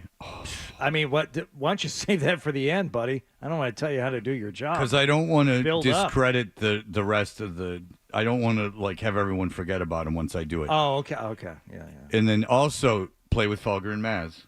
Right. An autographed Rob Gronkowski football, who did not do bad at the Brady roast. Regular foursomes for the tournament on June 10th at Brook Meadow Country Club will go on sale Tuesday, May 14th at 10 a.m. Thank you to Long Drink, FootJoy, PXG, the Seaport Hotel, the Bruins Foundation, and Bose. The links around here can be rather dangerous. What do you mean? I mean, I don't know if you guys saw the golf video. It's out there. Yeah, I saw it. You sent it, and then you put it on Twitter. I'll tell you what. I legitimately could write a full report on that now. Is that the first golf course fight video you've seen? Because I have to say, it's pretty timid in terms of golf course fight videos. I don't know, because I grew up around here. The accents really added to it. You know what I mean? And that bald guy looked like probably about 20 dads I know, know, so I think it's really being able to conceptualize and recreate that situation in your head where it's a very realistic scenario. And then there are the details. That's the other part about it, Hardy, is when the one guy unloads all the balls out of his pocket to get ready to throw down. Yeah, I mean, you can't have balls in your pocket. I mean, he might hit them. The best thing about that video is the kid that throws the leg kick to the hip. Yeah. Because again, I don't know if I've ever kicked anyone in a karate style ever, even joking around. But I'm gonna guess the hip area is not the area. I believe it was his first move too. He pushed him. Yeah. And the guy came over and tried to throw a couple blows, and then his first move wasn't to return fire with a punch. It was the Ninja Gaiden kick. Yes, that's what I'm saying, is that he went to throw a kick, and I'm guessing you want to kick an old man's knee, or if you actually know karate, maybe kick him in the face. I'm thinking, or maybe under the ribs or the spleen. Yeah, something like that. I'm guessing the hip. Not a great place to go, but in terms of the severity of the fight, there was something down in your neck of the woods a few years ago, Bert, where a guy got his finger bitten off during a golf course fight. This was at Souther's Marsh in Plymouth, and a man was. I'd have to go back. The cannibalism took place. No, there was a fight on the golf course, and a man was charged with it. Is there video? He was released on $10,000 bail and ordered to stay away from both the victim and, shockingly, alcohol. Yeah. So sometimes that's a factor in bad decisions. Slow play was the cause of the fight. What I really enjoyed about this one too, don't be behind my dad and I. What I really enjoyed about this one too was the commitment to the craft by the cameraman. Yeah. The cameraman was like, "Come on, Dan, no." But he's still filming. Yeah. Sure. His commitment to filming the whole thing and making sure that it got out there, you can really appreciate that. I can tell you, if I was a judge, and this is not even millennials, this is people that are the ages of 18 to probably 22, is that there's this thing I'm filming you, you can't touch me, you'll get in trouble. If someone's filming you and if someone's filming someone and antagonizing them, and won't stop antagonizing them. I hadn't thought about that angle. That's an interesting way to look at it. It's not 26-year-olds that are doing it. It's 18 to 22-year-olds. And they're antagonizing you, and they won't leave it alone. I mean, I'm not kidding. And I'm not being a tough guy. You should be able to fight them. You should be able to people shouldn't have a right just to do whatever they want with no repercussions. It's not good. It's not good for the person. I mean, somebody made this comment off that video, which I thought was right. It was it's the result of a generation that's never been punched in the face. we're told that one of the gentlemen from the video is online too. No way. No really? way. Just the filmer or one of the older We don't guys? know, Okay. John. We're going to have to investigate. All right. Here we go. All right, it just says guy in video. Okay. Hi, guy in video. Which guy in the video are you? Hey, good morning, guys. Long-time listener, first-time caller. I felt obligated to give you guys a ring. I'm the one that throws that badass ninja kick. Ah, yeah, congratulations. Just the guy we want to talk to. Yeah. I don't know if I should be doing this. I haven't consulted my attorney. I think you're okay. I don't think you're going to jail. So yeah, that was several years ago. Okay. We just me and my old buddy, linking back up, went out to, whack a few, had probably one too many, and it was all harmless fun until that guy came up. He's screaming, you've been holding us up all day. Oh, that's what he was mad about? Same with you, Bert. That's what he was mad about, that you were holding him up? You guys weren't golfing fast enough? Okay, because Yeah, I he thought charged you right guys up were... excuse me, because the way it comes off in the video is that you guys were, like, screwing with them. So all you were doing was, in their opinion, playing slow. As far as my friend that took the video goes, he did a great job, but it didn't capture the essence of the... Oh, so those guys are entire pricks. situation. Okay, so I get it. So they were the pricks. Okay, all right, thank you. Those guys are some Jerry's, and All right. we were, we explained to them there's some, older ladies in front of us moving like molasses. Sorry, you guys can play ahead if you want, and they just weren't about it. And yeah, he stormed right up, hit me right in the face, and then between the two videos, one of them takes a good whack at me with a golf club. Oh, really? Is there a second video out there? No, I think that the guy, when he goes, "You hit me with your putter," right? That he had In the hit. beginning, Yeah. The videos are kind of mixed up. All right. So how did this thing end? Because it kind of cut out abruptly. What happened after the video cut out? So I threw that kick, left myself wide open, but it was cool, so it was worth it.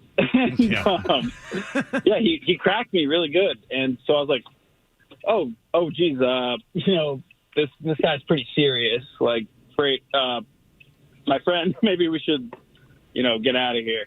And so I said, hey man, like, good shot, respect.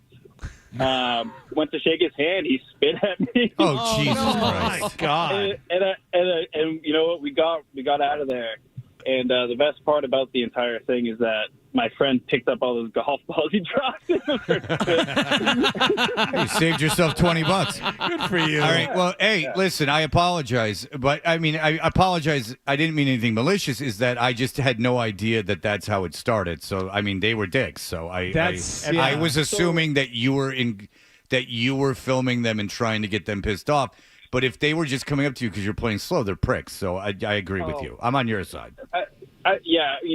The last 48 hours I've been dying to comment, but I figure it's best to just stay out of it. Hey, do you have any idea how this, like you said it was a couple... every day, and I heard you talking about it. I was like, geez, I got to call in, You said this was so you said this was a couple years ago. Do you have any idea how it just surfaced now or how it just caught fire now? Yeah, no, absolutely. So, I mean, all the people out there saying, my friend's an ass for posting it, whatever, after I got my butt kicked by an old guy. You didn't get your ass kicked, first of all, but go ahead.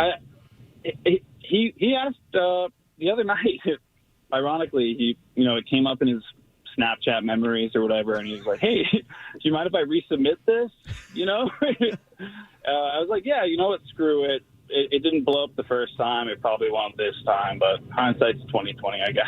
Well, thank you for calling and explaining, and I do apologize. I thought you guys were just like screwing with the guys and trying to get them on tape, but you started taping when they were screwing with you. And by the way, he didn't kick your ass, dude. It's not like the guy covered himself in glory. He's not like a real... for breakfast, man. And I bet his hip didn't feel too good either. Well, that's I can't stand by the hip kick. Do you think that they were also angered not only by the slow play, but also the fact that you don't have your shirt tucked in, which is a breach of etiquette? So I did have it tucked in, but by the third hole, it was I was all on top. I will tell you this. I will not tuck my shirt in at my club. And, hey, man, thank you. I appreciate calling that was in. great. Thanks for listening. I appreciate it. Thanks a lot, guys. Have a great day. All right, take it easy. See, we did some journalism here. Nice. I'm glad he called in I'm glad he called in because I had the story completely wrong. And that almost probably never happens with me. I prejudge.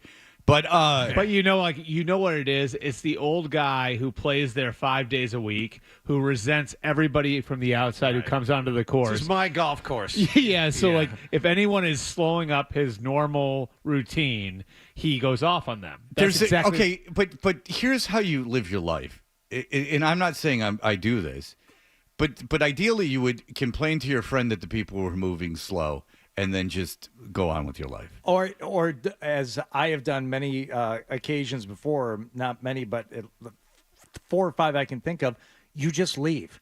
This is way too slow out here today, and after 7 holes, you're done. You walk off the golf course. I'll come back and try this again another day, because this is not fun. I played in Hilton Head one time with my parents, and it wasn't my parents' fault. It was just they were putting people out every 4 minutes. Oh, can't do that. Yeah, what do you think? And it took 7 hours. Yeah. Oh my God. But like once my parents get started, they don't want to move. Let me tell you. They were enjoying the pace. Fred, I could not help but notice you backtracking pretty quickly. You sounded like a guy who didn't want to hip kick yourself. So you were quick to walk that one back. I mean, like that's. So you're saying when a guy calls and says, "I listen to you all the time. Here's what happened in the video." You're suggesting I'm more of a dick to him? I sensed fear in your voice. That's what I'm saying. I don't know. I like the guy. I think that was important context, though. And I think so as well. He gets points for a willingness to call in. Yeah. No. He should have called in. It's good that he called in. Yeah. Because I'll tell you, now I like the guy. Yeah. And I didn't think I would. And I mean, like him it definitely makes you look at those older guys in a different context, too, and that, like, they're definitely the guys, again, who play that course 5 days a week. They're a-holes, is what who you're saying. just It's resent, like, everybody else who isn't there all the time. Yeah, my 4.5-hour round is shot. That could be, but maybe one of them is listening right now, too, and we'll get their side. Yeah, defend yourself. But they're out of the demo, so I really don't care. Yeah. They don't make me any bonus money, so they can go screw. That kid's right in the demo. I like him. Sounds like he's in the heart of it. You like the cut of his jib? Yeah. I like the guy. He was fun. Yeah, I like the guy. He won me over, so Yeah. there you go. I mean, my apologies. I didn't know that's how it went down. Are we gonna have Bert's time the for- one sending it. No, we're not. But Bert, did man. you hear the commencement speech at Ohio State? Yeah, that wasn't great. Oh, you already heard it. I mean, you would saw, think like, a that little bit of at that awful state cesspool university, they would at least be able to trudge up someone who's not a lunatic. No, I mean, like the crazy thing is, so I didn't graduate on time, but if I had graduated on time, yes, my commencement speaker would have been George W. Bush while he was the president of the United States during the war in Afghanistan. So you would have a moron. The sitting president of the United States. Yeah. I have a friend who's, one of my friends, his commencement speaker at Ohio State was John Glenn. Like, I don't know how we got how'd we get from? Yeah, I was just going to say that's I don't know. Significant Call me drop when Neil off the table Armstrong there. shows I don't know, and I don't know what was going on with the sing along and all of that. Like, it certainly didn't look like very many people in the stands were into that. Like, No, he got booed.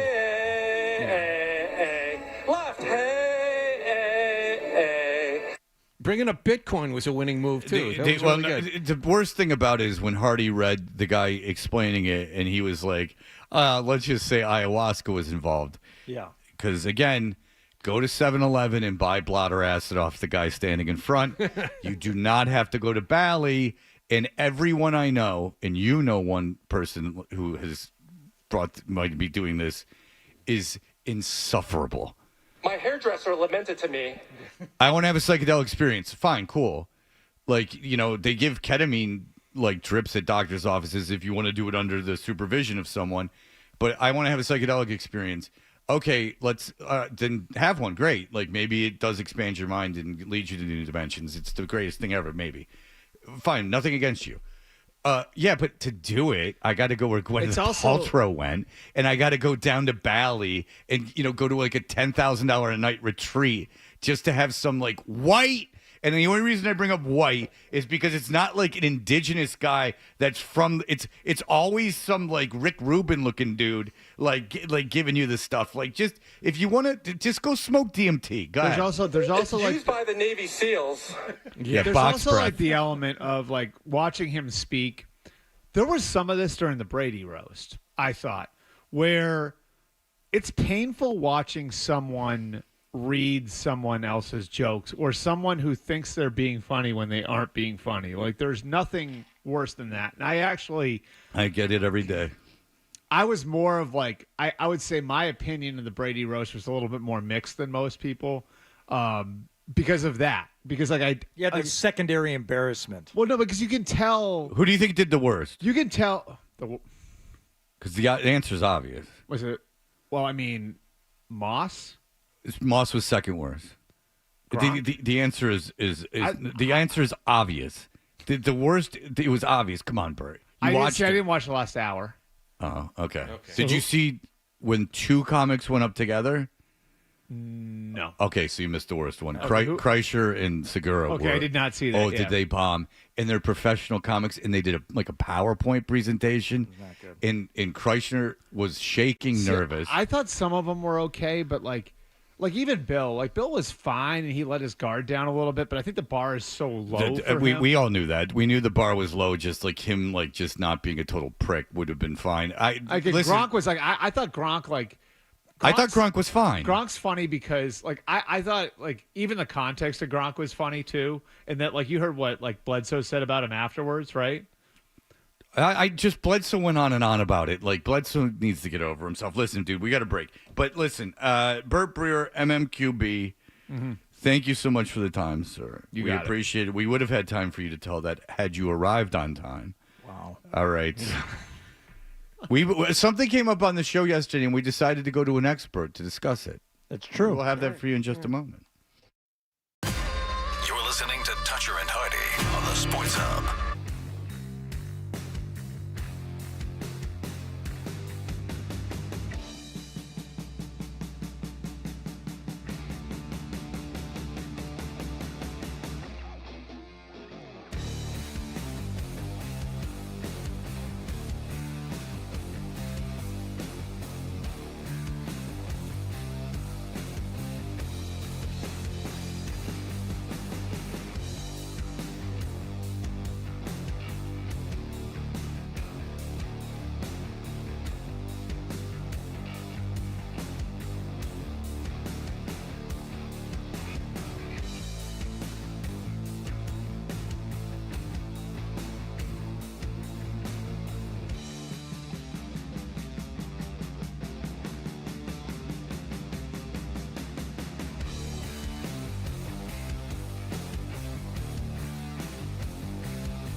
matter where you go, you're always connected to Boston sports with the 98.5 The Sports Hub app. Download it wherever you get your apps today. Now, more Toucher and Hardy on the Sports Hub. Well, the transition defense is a byproduct of your offensive spacing and shot selection, so that's not an effort thing as much as it's an execution thing. So they beat us to a few of the loose balls. Did Loose Screws have Tom Cruise? Oh, I don't... Loose Screws, breaking away. Or was he in Losing It? He was in Losing It with Shelley Long. He was losing it. If you were like 12 watching Losing It, you were going to come away disappointed. Yeah. All right, so we're going to get to what we were going to do at 8. We'll do it at 8:20. We need a little bit more time to get it together because it's a very involved bit. But yesterday, the Celtics lose to the Cleveland Cavaliers. This is what happened last series. They lost game 2. Now, John and I have a bit of a contention.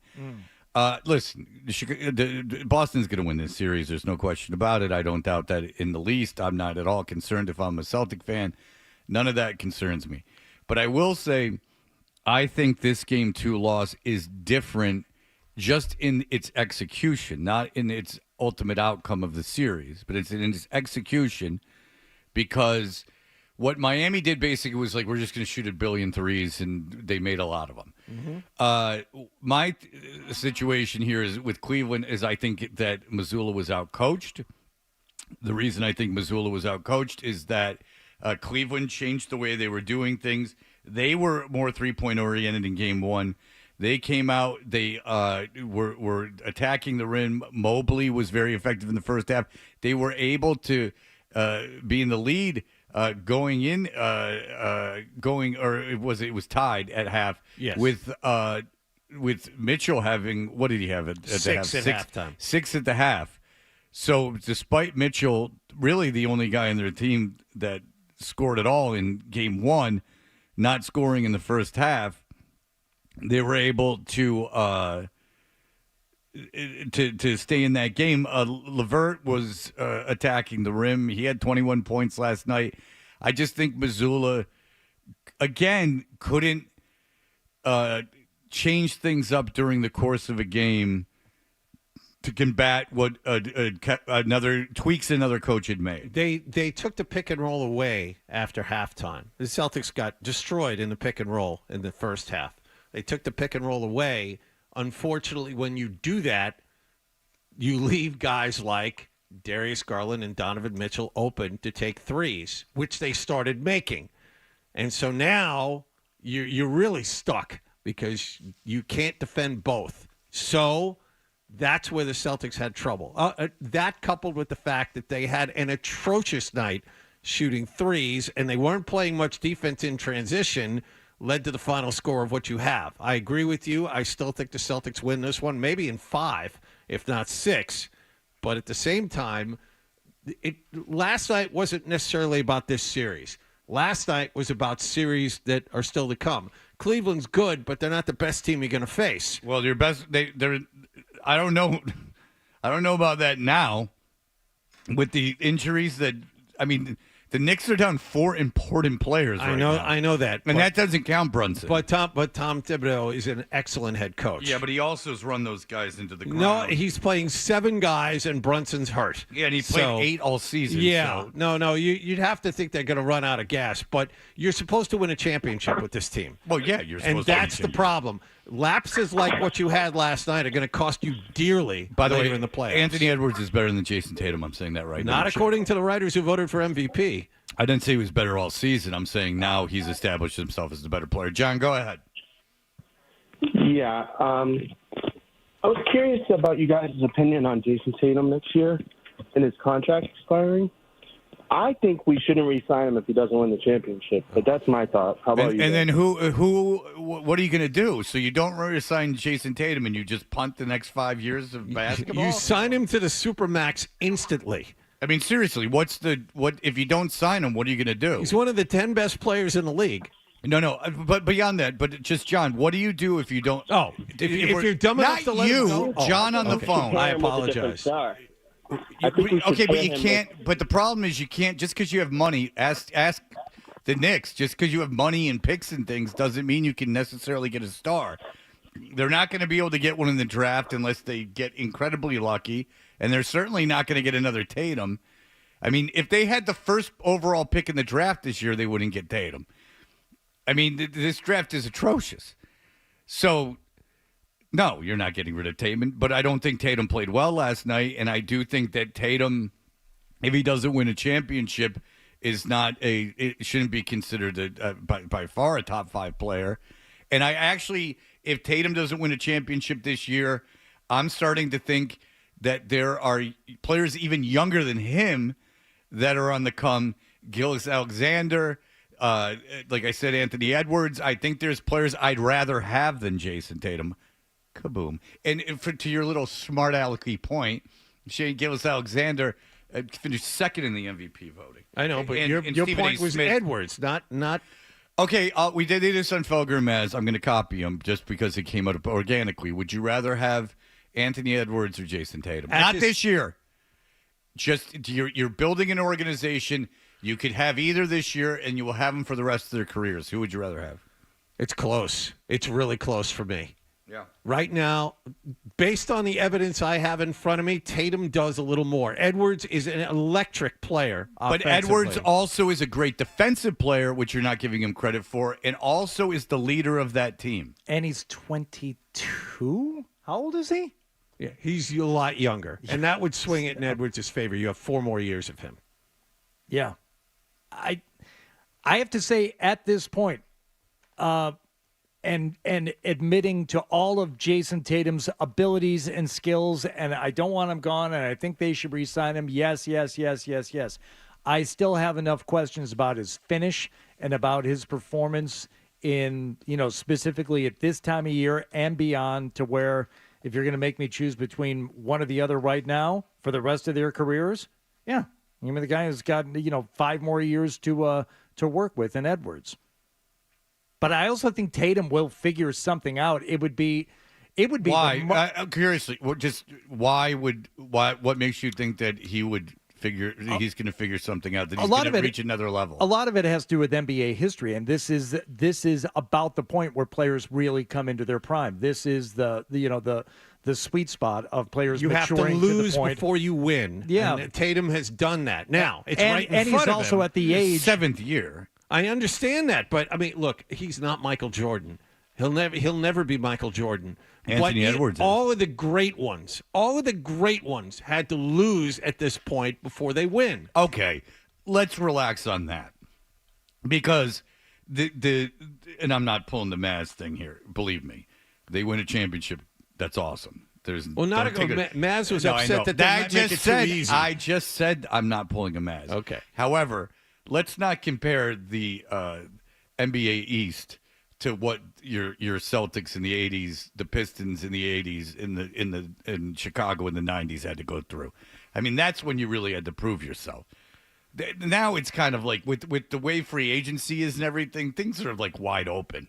I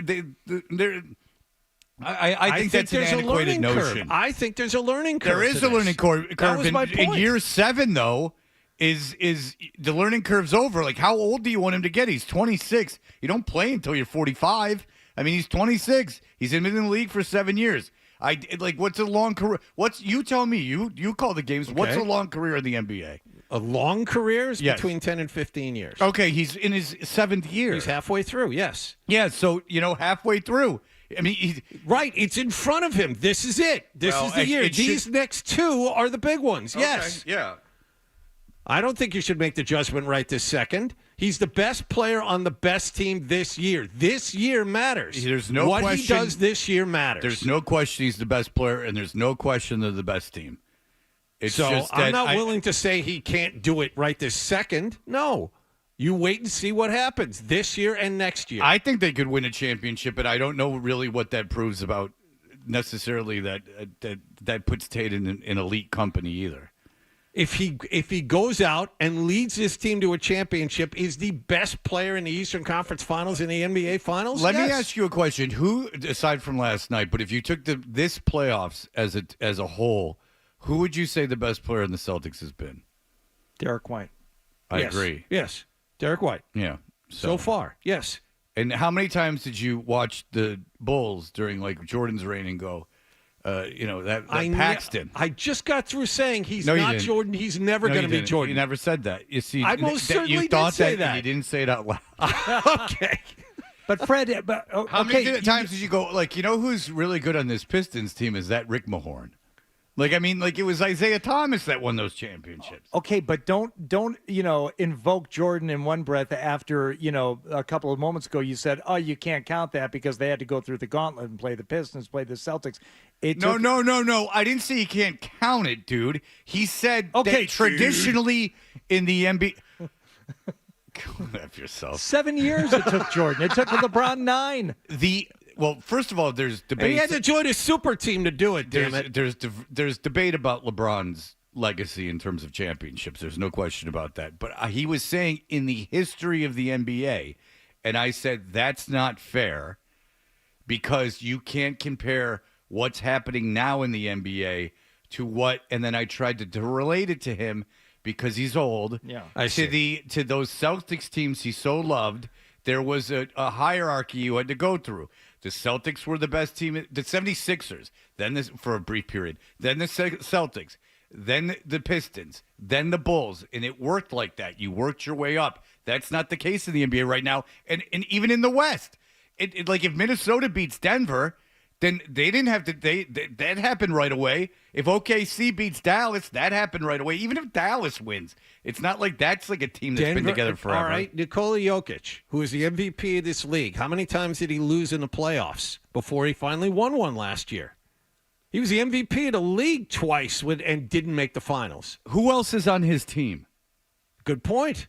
Yeah. All right, so? But the consistent... So what? So he's a one-man team sometimes. But despite the changing landscape of the NBA, the one constant is that these guys come into their own right about the age of 28. And it's... 28?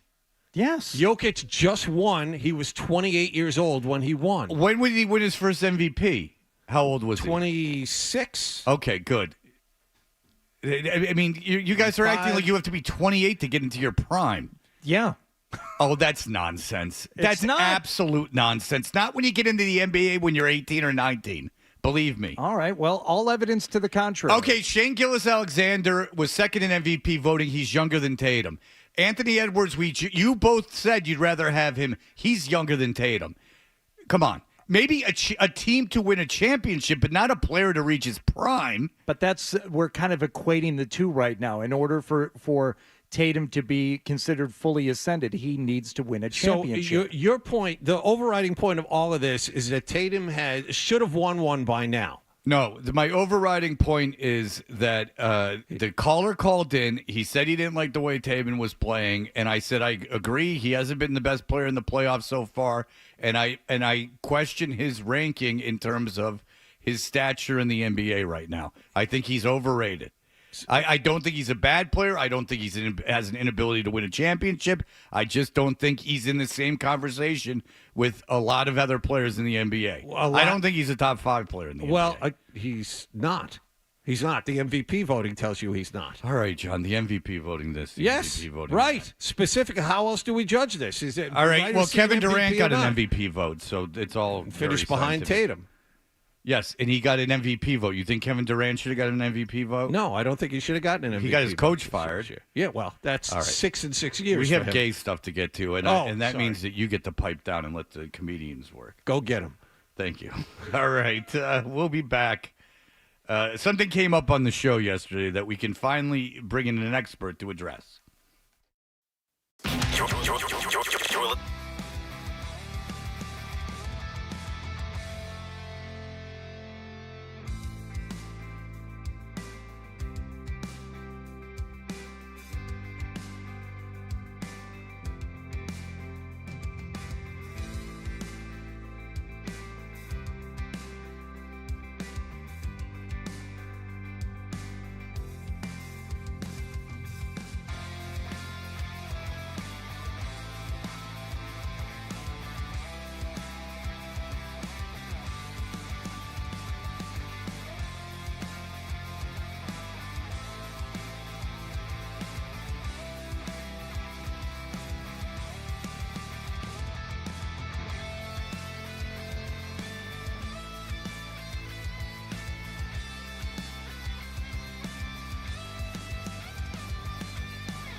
that has been a big part of this Bruins franchise for a long time. And maybe Charlie McAvoy just isn't what we thought he was, what his paycheck tells him he is every 2 weeks. Maybe all those things are true about Charlie McAvoy. Luck and Bertrand, weekday mornings at 10 on the Sports Hub. Now, more Tuncher and Hardy. Game 3 tonight as the Bruins come home to battle the Florida Panthers, courtesy of the Boston Bruins. That's coming up at 8:55. All right. Fred, we received an email yesterday from a gentleman who's emailed us many times in the past, and a loyal listener going back to the WBCN days. It was a conversation we were having about animals and their other meanings in certain communities. Yeah, Kendra brought up when she was in here, wet koalas. I don't know why she did that. I didn't investigate it. Funny memes of wet koalas on the internet. They look really scary. Like a koala is this cute, cuddly thing, but you get them wet and they look fierce. And then you ferocious. Googled wet koala and you found that it is also a term for certain members and certain dating labels given in the gay community. Yeah, and no one loves to subset and categorize their fellow sexual orientation members as gay men. Apparently, and Zach, who is a loyal listener, friend of the show, emailed and he said, "Hey, fellas, as a noble queer member of your fan base, I must tell you, anything can be made gay." Yes. For example, blank, which led us to a conversation that you and I ultimately had with Zach, and Zach helped us out with a game. Hi, this is Zach. My friend Zach Attack. And let's just say I have a fair amount of expertise on this subject. Today, we're going to be playing, is it a blank? Is it a blank? This is a conversation that apparently Zach and his friends have. He said, yeah, fellas, is it gay if blank? That's something they will say to each other. It's a meme in the community online. So I will give you the name of a object or an animal or sometimes an act or even a person, and you have to tell me if it is, in fact, blank. And that blank is something to have to do with the community. Something that gay people that you wouldn't ultimately think is gay. Yes. Something that it probably could have two meanings. One meaning outside the gay community and one meaning in the gay community. Am I reading you right here? You absolutely have it right, Fred. So we're going to begin with something I think we've discussed before, but you never know. I'd like to start off easy. Wallach, Fred, you'll both have a chance to answer. Okay. Well, John's going to get all of them. The first is dolphin.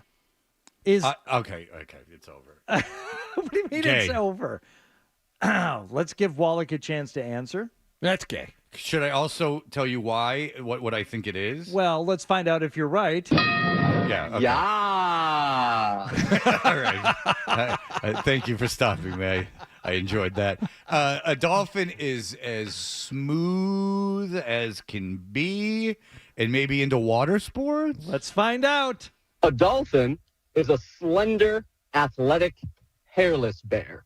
Someone that's a little bit slimmer, a little bit more of a jock, but there's not going to be any rug underneath that.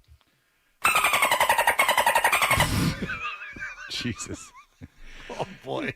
I like This is the first thing, too. You know what It's that going to be good. You know what that one was saying? He's saying, he said Pop on Torch Song Trilogy. I heard it's on Bravo. That's what they were saying in Dolphin.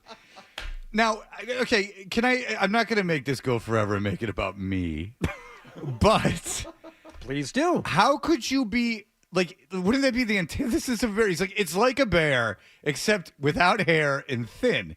Well, a bear is like a big, hairy guy. Mm-hmm. So it's not like a bear at all. The dolphin has been called an aquatic bear by people who frequent both the woods and the ocean. I sometimes think these gay guys are just doing poppers and just saying whatever comes into their heads. How about this one, boys? Porpoise. Nah. Not feeling that. No. I'm saying gay, and I have a feeling you can't throw much at me. I'm going to think that they haven't put as gay. Fred. Oh, honey. 2 for 2. Zach, what is a porpoise? A porpoise is like a dolphin. You know, a dolphin, the majestic sea creature. That's it. This I porpoise swam with is them. just a porpoise. And I can tell you, the male dolphin seemed to have an interest in me. Do you ever see that King of the Hill where Hank gets violated by the male dolphin? I think maybe once. I don't know that I felt the need to watch it again. Well, Jesus, Hardy, it's not like, I show it on my side of my house. It was just on. It's on, they show just King of the Hill on. noon Don't- on FXS. Don't judge. Just on. How about this one, boys? Twin Peaks. No, under no That's a porn circumstance. star. No. Twin Peaks is also a Hooters ripoff. No, Twin Peaks would be two breast. Yeah, breast. no, that's not gay. And so this is it can be an act too. It can be an act. Ooh, that changes the game a little bit. I'm saying it's not. Because I thought you were going to go all gay, but now. So you're saying it can be an act? I'm going to say it's gay.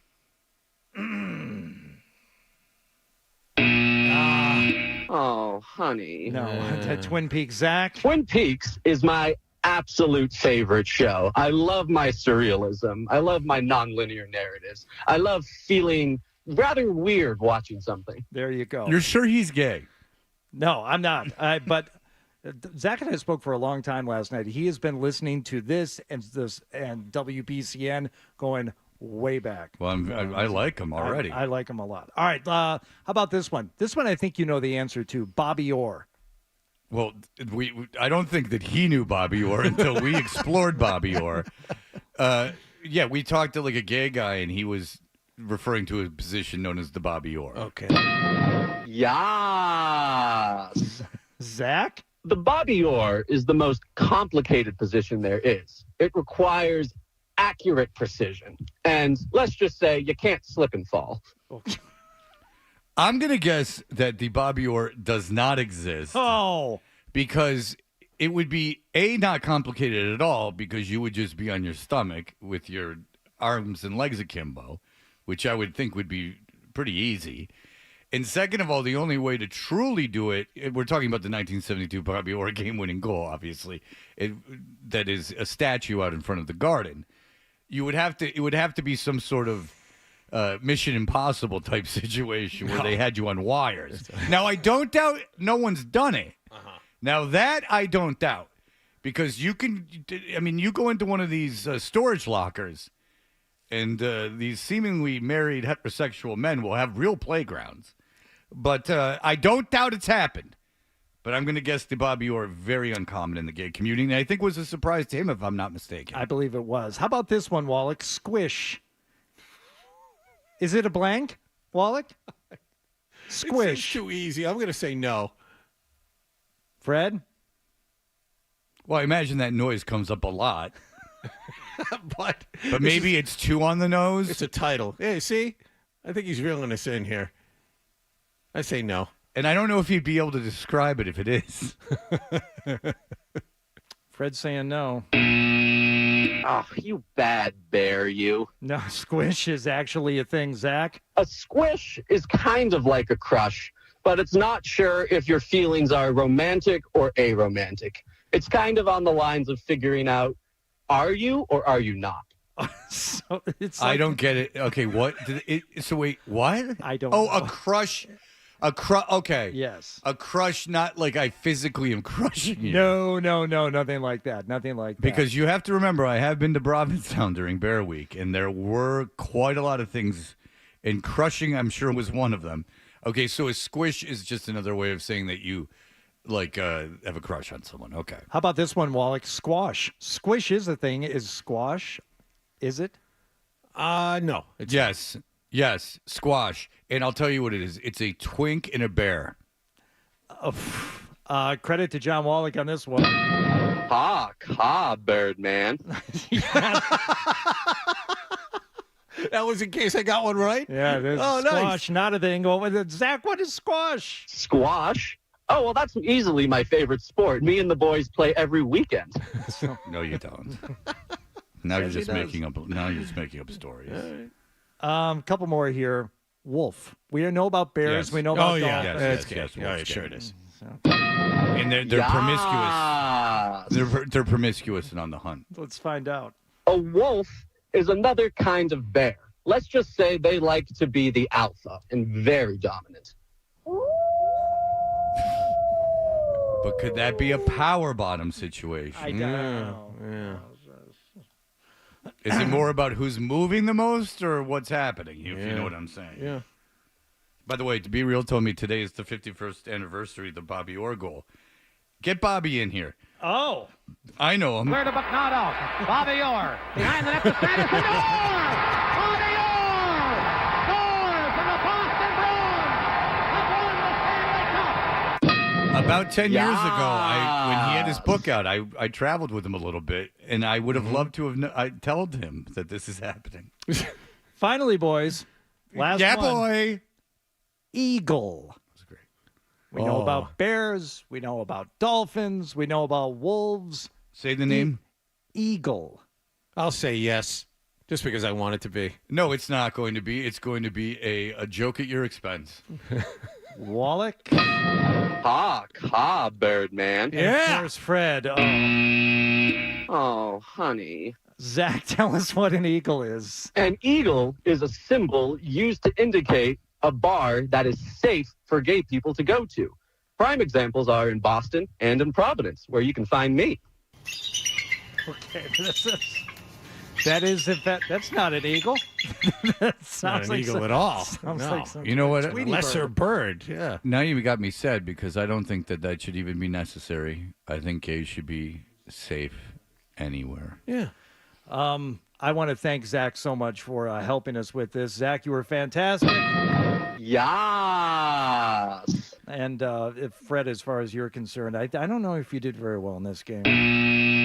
Oh, you bad bear, you. But everything else was phenomenal. I mean, learning so much here today as we did about the Dolphins and the Wolves, and it really was good. I am not convinced that dolphin is not a gay term. I'm not gonna be as arrogant as to say I know more about it than an actual gay man. Of course.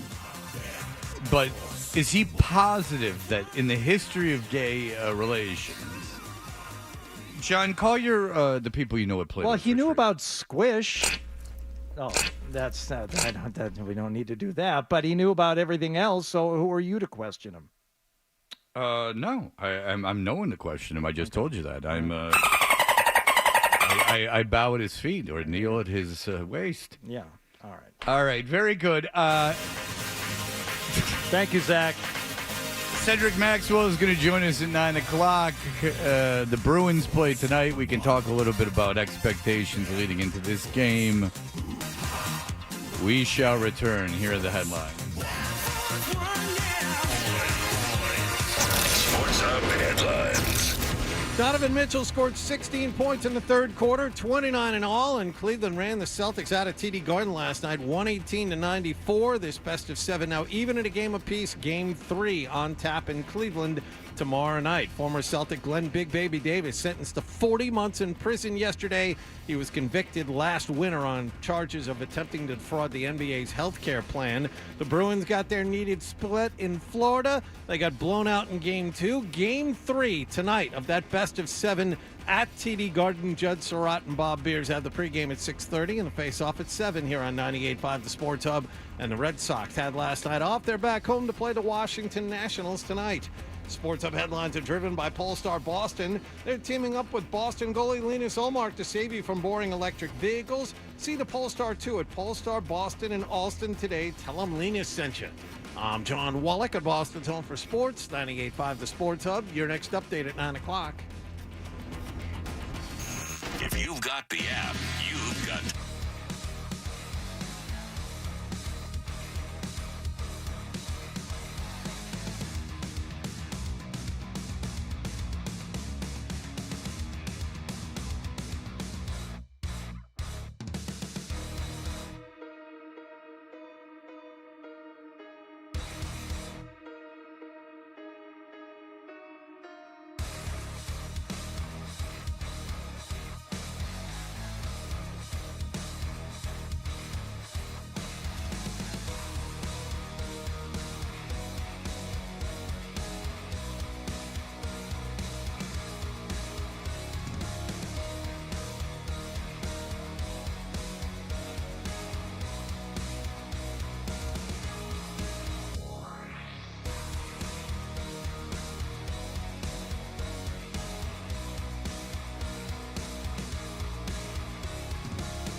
the chance to score a pair of tickets to be at Game 3 tonight as the Bruins come home to battle the Florida Panthers, courtesy of the Boston Bruins.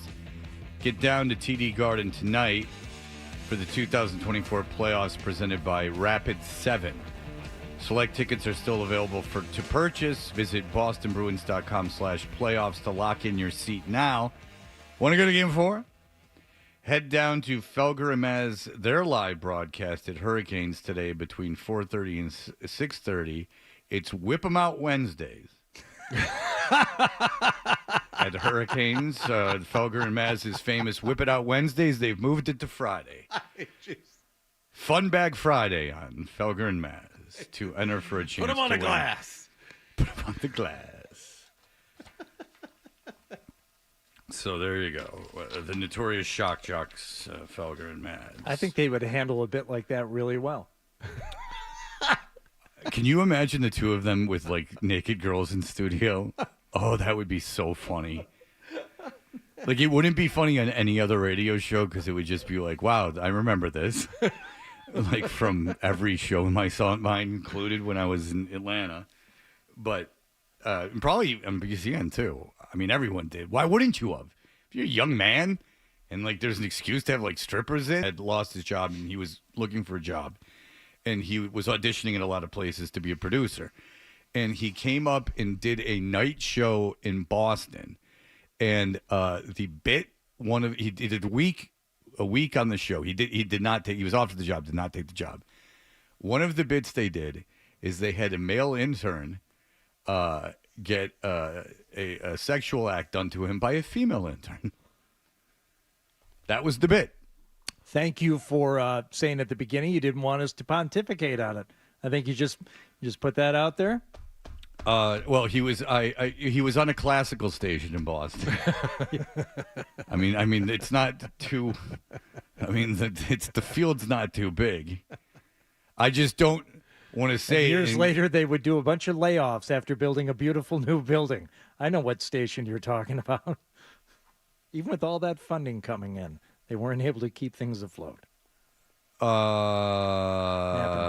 Yes, that is no longer a radio station. Yes, it was WAAF. Oh, all right.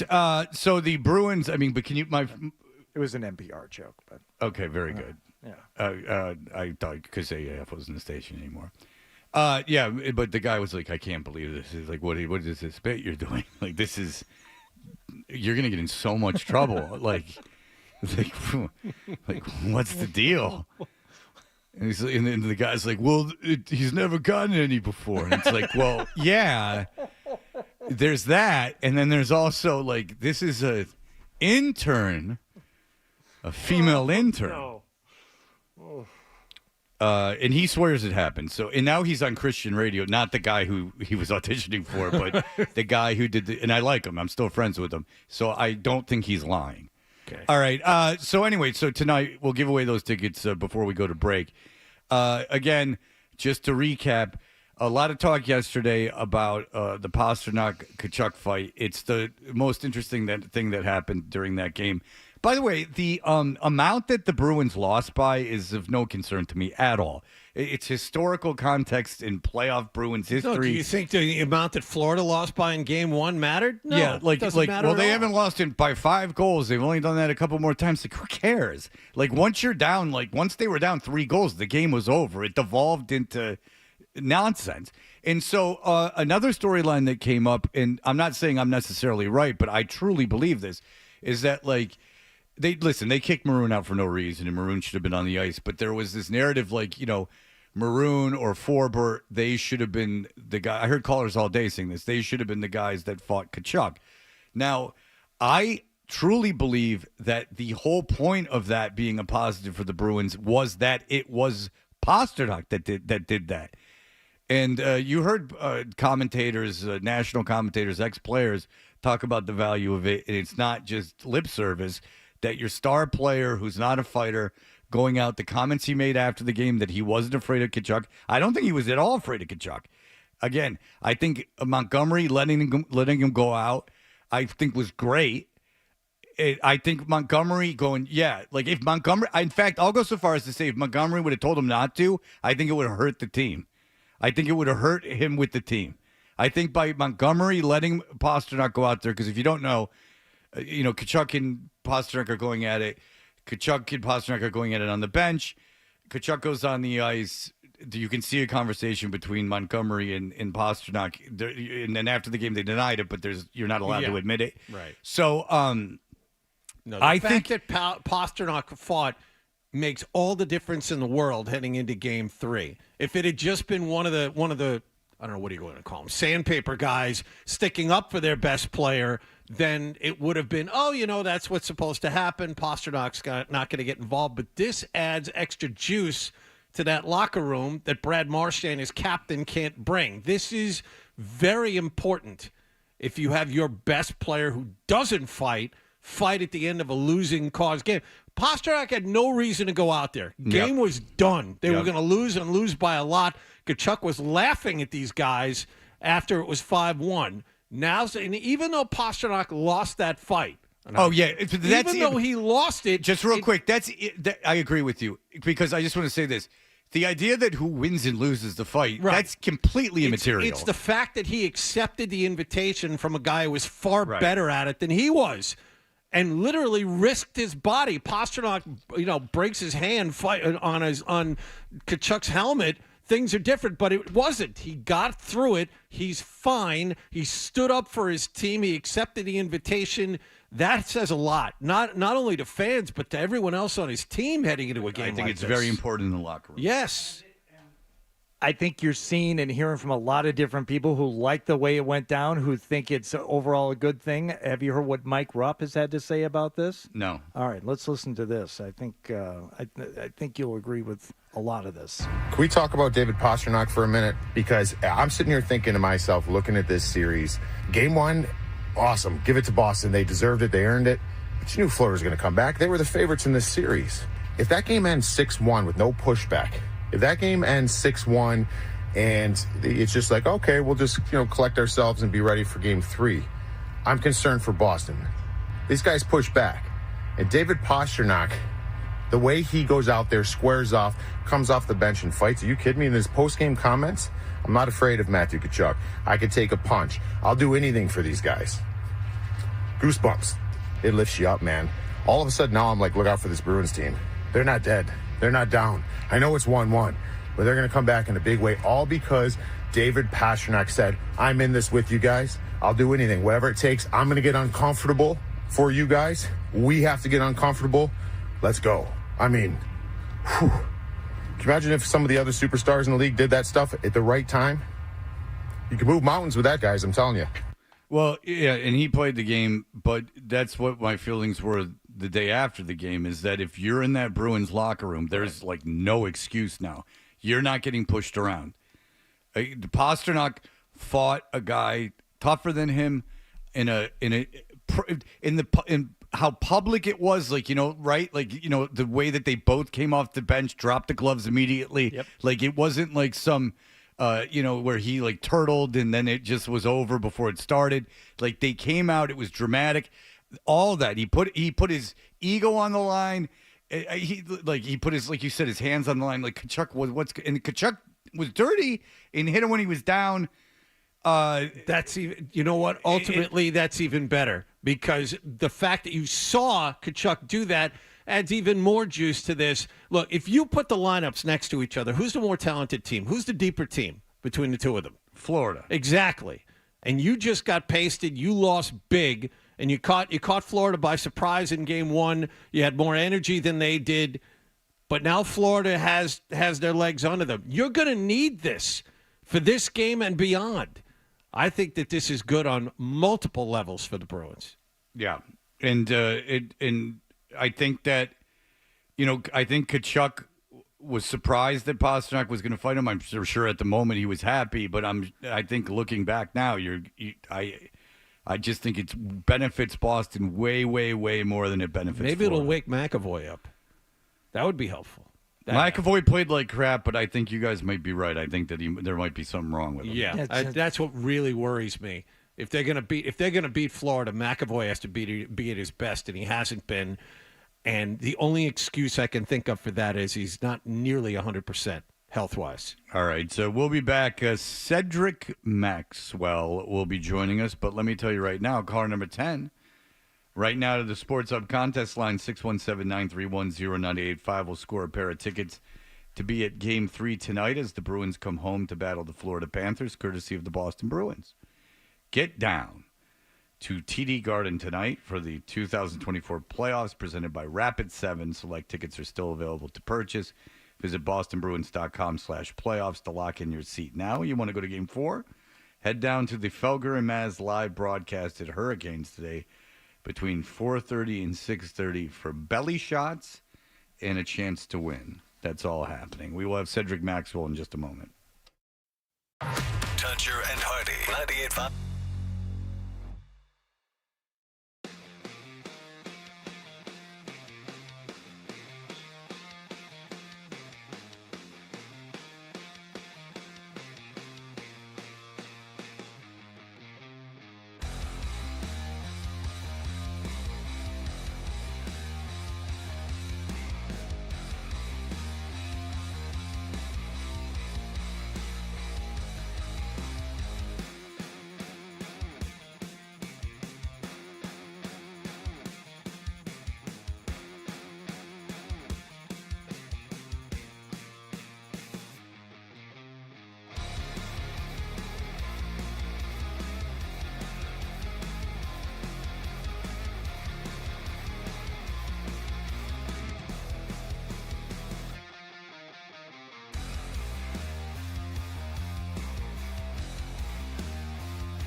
After a 118-94 Cavaliers win at TD Garden last night, Donovan Mitchell a game-high 29 points for the winners.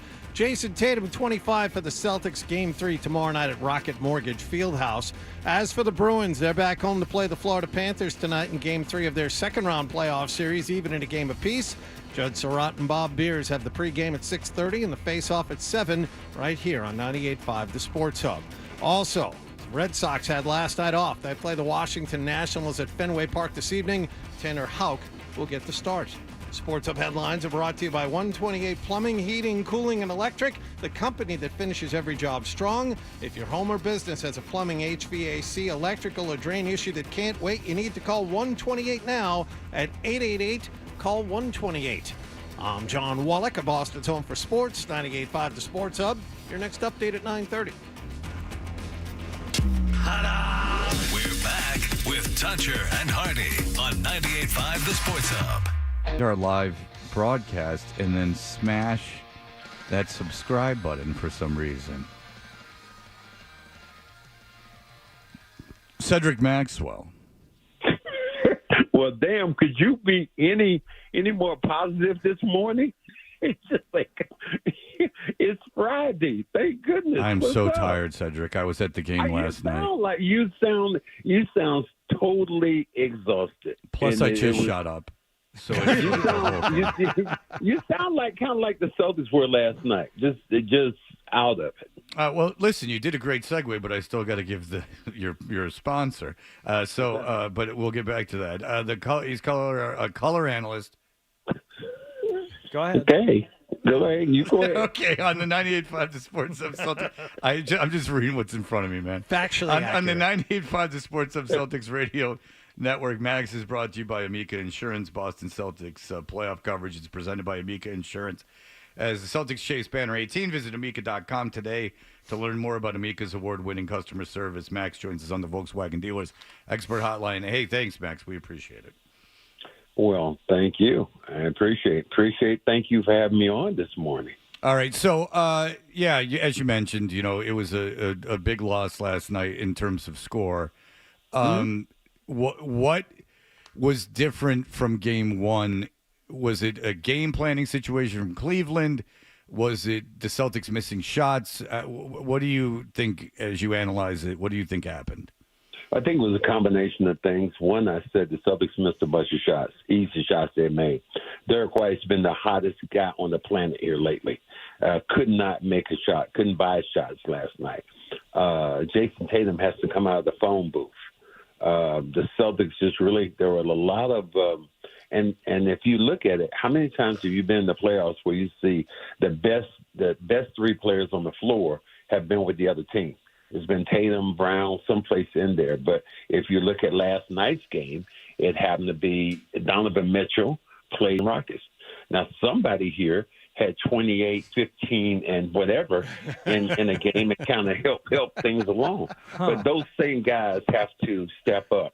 And now I think in the short terms, I've always said this, in the short run, when you don't have Porzingis, I think you get away with a lot of different things. Well, in the long term, the longer term that you don't have Porzingis, I think things start to show up, and they did last night because the Celtics did not have any interior scoring to go against a guy like Mobley, who was very good last night. Yeah, of course, if you don't know who Cedric was referring to in 1981, it's the great Dave Corzine. That's right. Had a monster series. I don't know what you've been watching. If I can tell you who it was.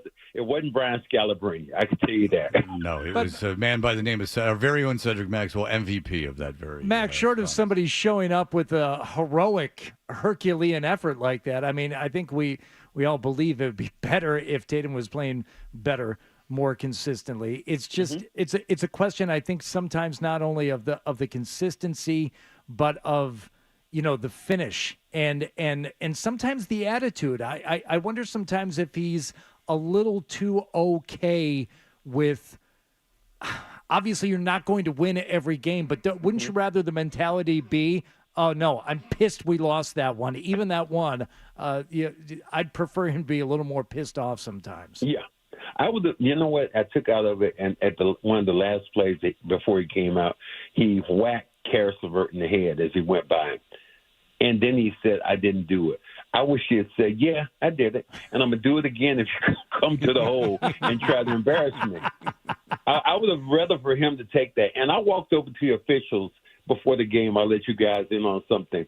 And I walked up to, I think it was 4 of them over there. Bill Kennedy, I think, was the lead official. And I said, I want to thank you guys. And they kind of looked at me. I said, I want to thank you guys for getting the game back the way I knew it in the 80s. No touch fouls, guys playing, people getting knocked down. I said, and I know why this happened, because when the commissioner saw that 400-point game at the All-Star break, he said, enough of this crap. Let's get some of these fouls out of here and let them play ball. Specifically on offense, Max, I wanted to ask you, what was the difference between Game 1 and Game 2? It looked a lot more like there were some differences there. I think they're very stagnant. John, there wasn't a lot of ball movement. They tried to beat people off the dribble too many times.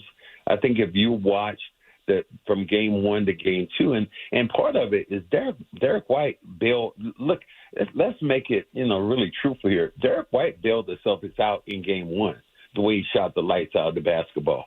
And every time Cavaliers got close, Derek White knocked down some shots. And you can't depend on Derek White every night to shoot the way he did. Al Horford last night did not knock down shots. It was just a combination of guys, I think, holding the ball a little too much, dribbling, trying to beat people one-on-one. And if you watch the Cavaliers, they had multiple passes, and your defense cannot, adjust as fast as the basketball can move via the pass. Are you worried that Cleveland is now back in the series and has a chance? No, I'm really not. I think the Celtics can bounce back, very much like, and so, John, we don't panic here. You look at it, and you look at what happened against Miami, and obviously this is a better team than Miami with Donovan Mitchell, but I still think the Celtics have so many advantages. The thing that would concern me, and I don't think the Celtics are going to do this, is to make sure you don't panic and try to rush Porzingis back. It would be nice to have him back in the lineup. I keep hearing that he might be available for a game, but hopefully he's going to be ready to go. And I think that gives the Celtics yet another gear to go to. I mean, I'm with you in that I don't want him rushed back, but if this series gets any more interesting again, it's having that option and having, just one more person available to, where Tatum or Brown or anyone else doesn't feel compelled to, back guys down and try and make things happen. And, if you're going to have guys standing around anyway, I would rather have one of them be Porzingis out near that 3-point line and have someone else other than Derek White that I'm confident can knock down a three. Yeah, I think that is really true. And let's hark on something. And people have always screamed about this. Drew Holiday's had a tough time shooting the basketball. And he's yet another guy who has to get it going. And I would rather Drew sometimes to be a little bit more selfish, taking the ball towards the basket, because there are layup opportunities, and he gets right to the rim and he kicks it out to a shooter. I'd rather for the Celtics to attack the rim a little bit more, and I think they're going to get a lot more mileage out of it that way.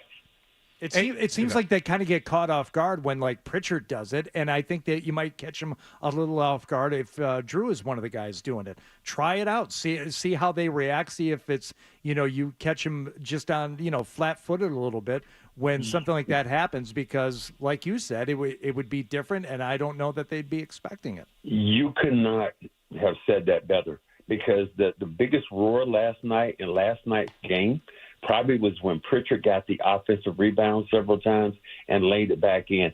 That gave the crowd a jolt of energy, and then the Celtics just kind of started laying an egg from then on. You made one thing, which is I don't want the Celtics to do as much. You said back people down, because what happens when you see Tatum or Brown back a guy down, then the defense and everybody else just watches, and they get entrenched.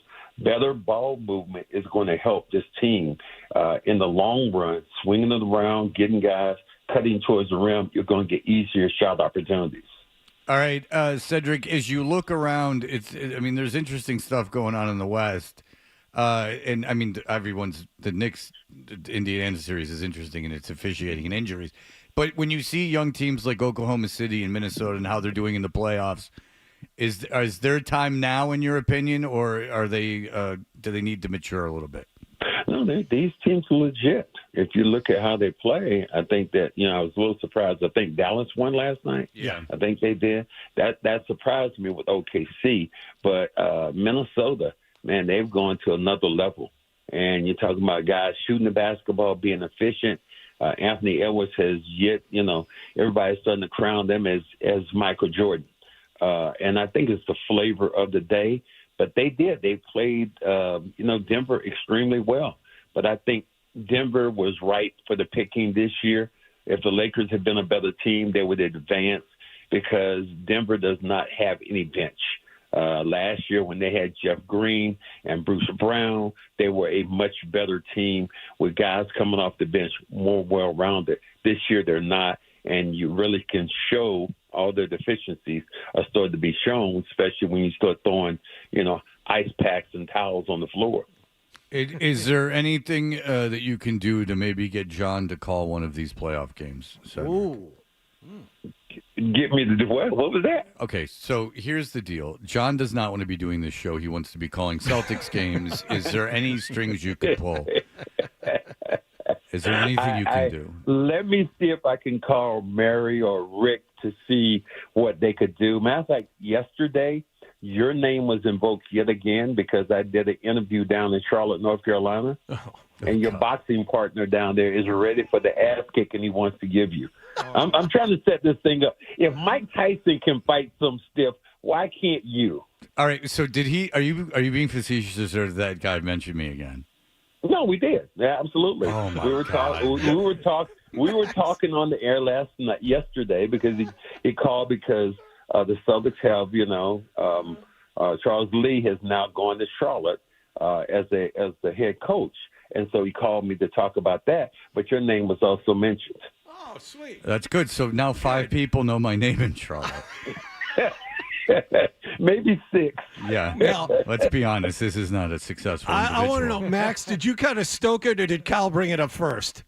Of course, I stoked it, John. You know who I am. Yeah, that's true. I do. I said your buddy up in Charlotte, Kyle. Your buddy up in Boston asked about you. Like, Max. Fred has a Fred has a new address. Did you want to pass that along to him too? Go ahead, Cedric. I'll wait. You can tell him anything you want. I'll just give him Rick's number again so he can get in contact with our program director. Okay? And our head of sales. He called Brian Sheekloff several times as well. You're dealing with a man with a very, very healthy opinion of himself in that he is a very insecure young man. Matter of fact, here's the funny thing about it. He told me, he said, yeah, just by the way, he said, it was really funny. They had a position that was open at your station. I almost started to apply for it in Boston. That would have been nice. Oh, yeah. Did you say, it requires talent? Yeah, that was probably my old job. But by all means, put him in a room with Zolak and see how that goes. That would have gone well. That kid would have, if he went to management because of what I said, 5 seconds with Zolak, he's gone.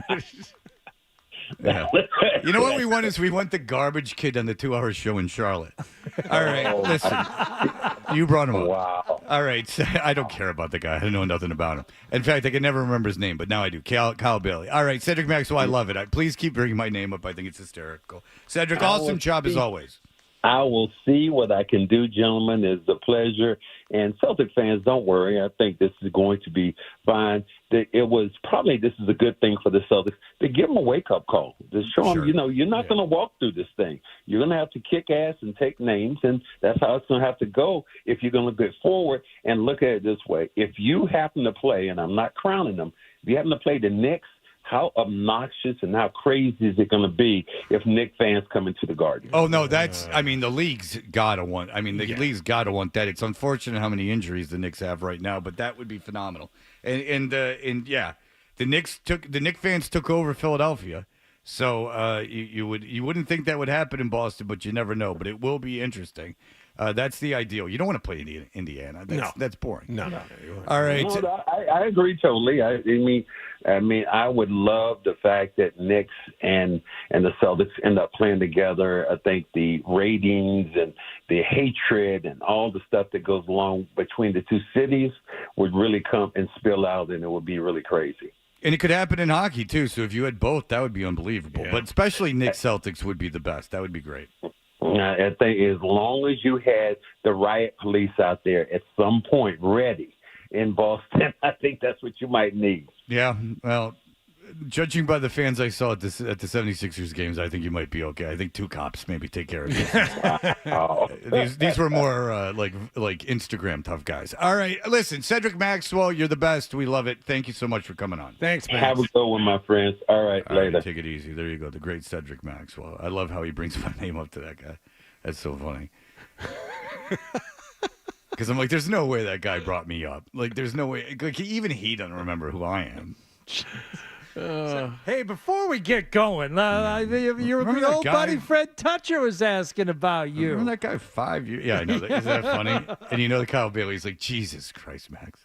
No, there's always that possibility. It was like, oh, yeah, I remember that guy. But he has excellent instincts. Did you know, isn't it funny, though, that I know Cedric down there is like a legend and everything else? Yeah. But isn't it funny, like, a guy in Charlotte's having Cedric Maxwell on, who's the color analyst for the Celtic games, when Charlotte is not involved in anything? No, there was a reason for it. There was the top Celtic assistant coach was hired by the Charlotte Hornets as their head coach. No, but he does that show all the time. Like, I don't doubt that that's what. Yeah, but also, John, it's Charlotte. What I mean, what do you expect? You have to fill 120 minutes a day. You got to figure it out. You got to bring in guys.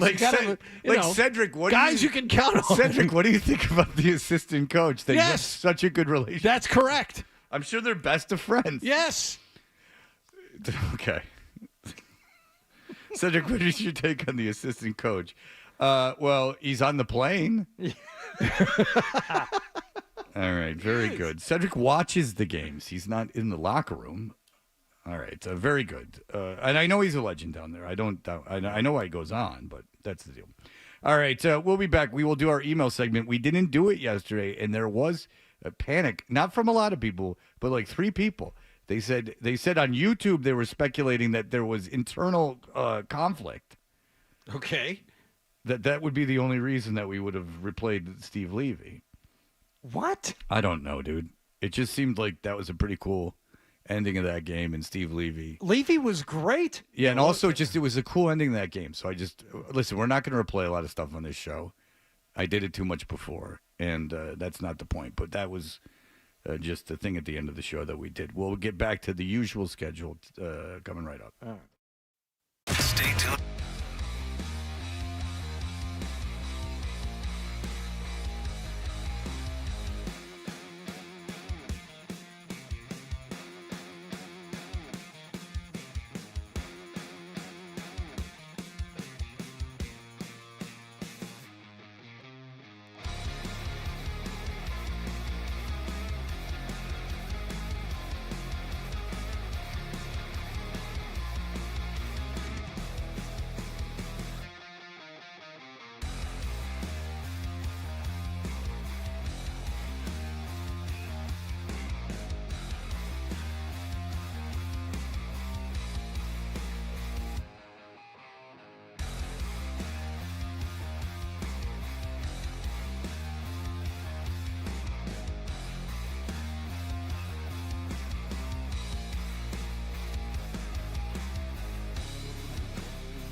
Tatum. Extra pass back to Holiday for the left-hand side. Pre-game at 8. Game time with Grandy and Max at 8:30. Presented by Amica Insurance on your home for Celtics playoff basketball. 98.5, the Sports Hub. Dutcher and Hardy, the reviews are in. I got to stay on talk about you. Give me about 5 minutes of my time. Hear what he said. Now more of on the Sports Hub. You know, I got an idea for a bit. The email bit. We should do the email bit. It's a great idea. Let's do the email bit.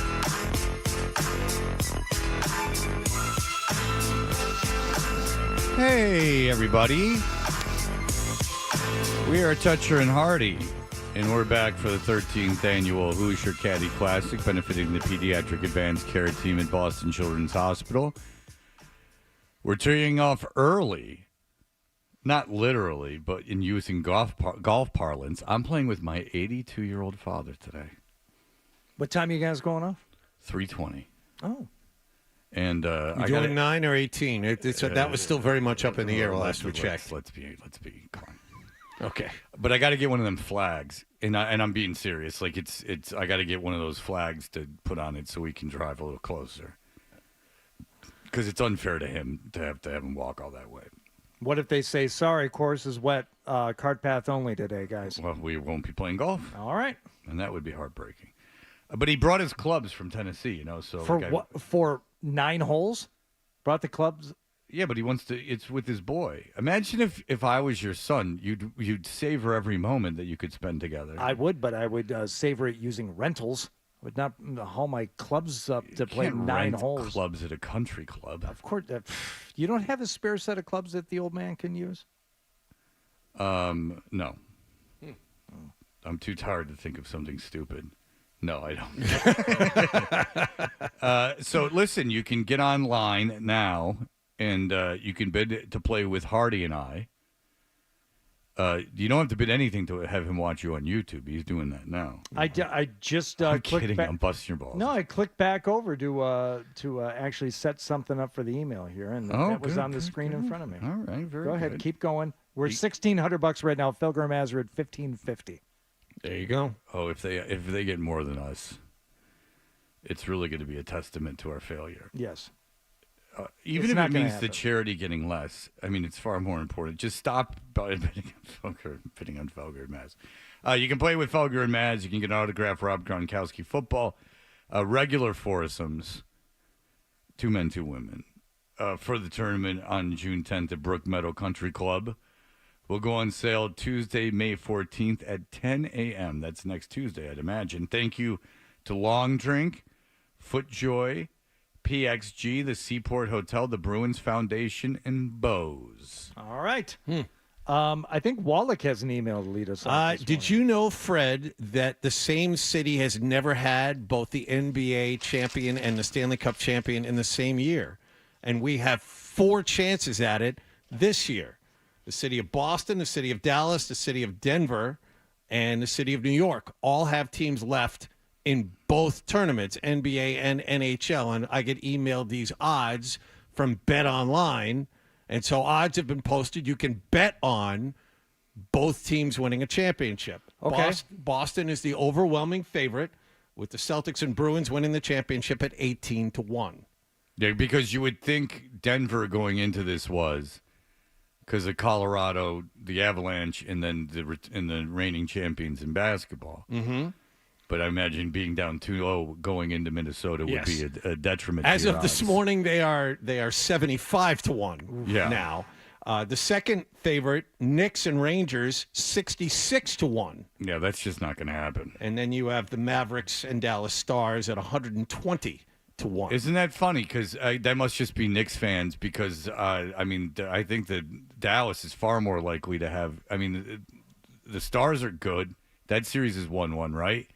And then there's no reason Dallas couldn't beat Oklahoma City.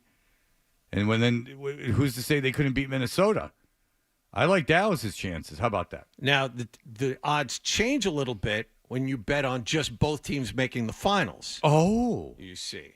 The Celtics and Bruins 11-2 or plus 550, but the Knicks and Rangers are 11-1, you see. I wouldn't touch that. I mean, I got burned so bad on that last year because idiot that I am. I think it was probably March.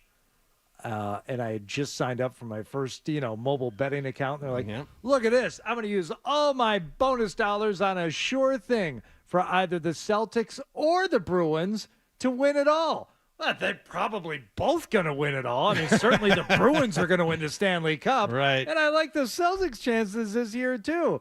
And the odds were, like, horrific in hindsight. It was like 2.5 to 1. Oh, boy. Like, what were you thinking? Rookie. What were you thinking? Yeah. You have a gambling addiction is what I'm thinking. Really, out of all my addictions, that's one that I don't have, unless I'm alone in front of a video poker machine. And then there's something that borders on compulsive addiction behavior, but it's just entertainment, Fred. That's all it is. Well, if that's your burden and you're not doing it like online, I think you're safe. No, and I'm not going, to any casinos around here on any kind of a regular basis. I get it out of my system, I say once a year. It's really about every 10 months. I go to the Encore every Monday after the show. Yeah. To hit on chicks. That's where they hang out. 10:45 a.m. on a Monday. Yeah. In a casino. Yeah. Perfect. Yep. Yeah, I go by this. I wear some cologne and just waft by the penny slots. That's the sweet spot. Yeah. Because you're the guy behind the guy behind the guy. Well, I know Dan Roach. Yeah. Bert BREER was on with us earlier. We received an email about Bert being in here late. And Sam said he was probably late because he was doing his Ohio State-sanctioned box breathing exercises and his morning sing-song. That's why he was late this morning, and he is always late. But that, of course, is in reference to the commencement speaker at Ohio State University who got everybody to sing along. Hey, left, hey, And, of course, engage in box breathing. Inhale, 2, 3, 4. Hold, 2, 3, 4. Exhale, 2, 3, 4.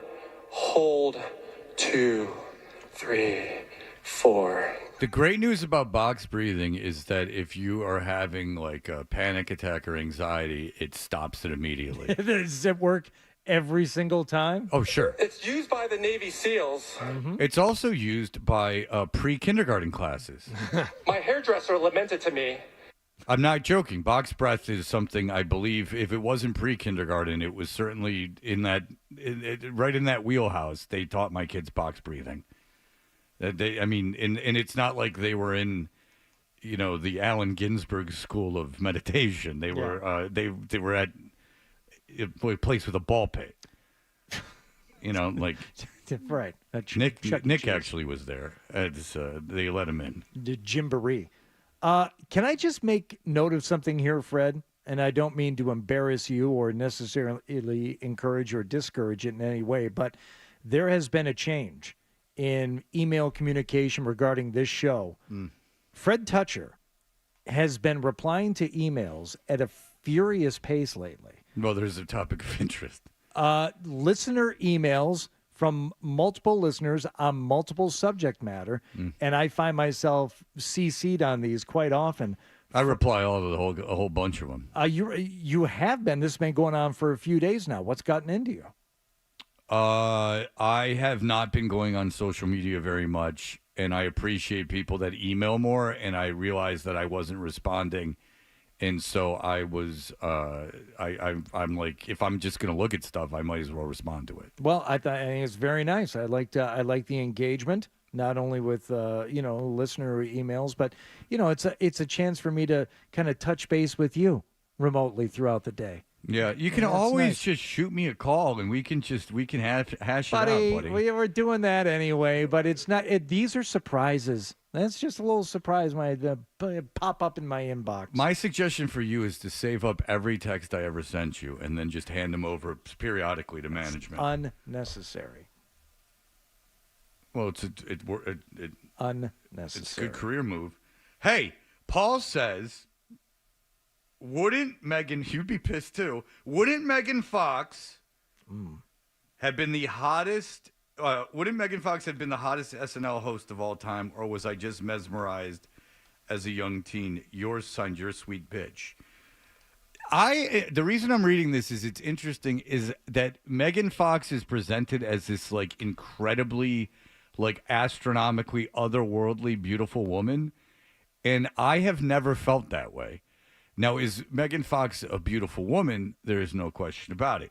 If Megan Fox was to walk in this room right now and even glanced at me, would I get a tangible feeling in my body? There's no question about it. But she's one of these like women that's presented as like the epitome of beauty, like the standard of all beauty. And to that, I would say, I never saw that. Even when she was on New Girl, I mean, she's hotter than Zooey Deschanel, in my opinion, but not by like a phenomenal amount. Controversial, probably.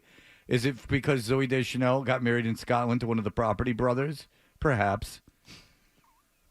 Do you have any respect for the Property Brothers, or do you not like that they sell as well as refab? I have trouble respecting any of these programs, Twins? right? Where I feel they're just all consumed with presenting it as a real thing when I don't believe any of it is actually as it's being presented. Yeah, but what if they came to you and they just handed you a sledgehammer and they go, "We can do some demo." Yeah, well, I wouldn't mind taking part. You know, yeah, I would love to swing that thing a million times and get super tired. No, I just want to help out a little bit.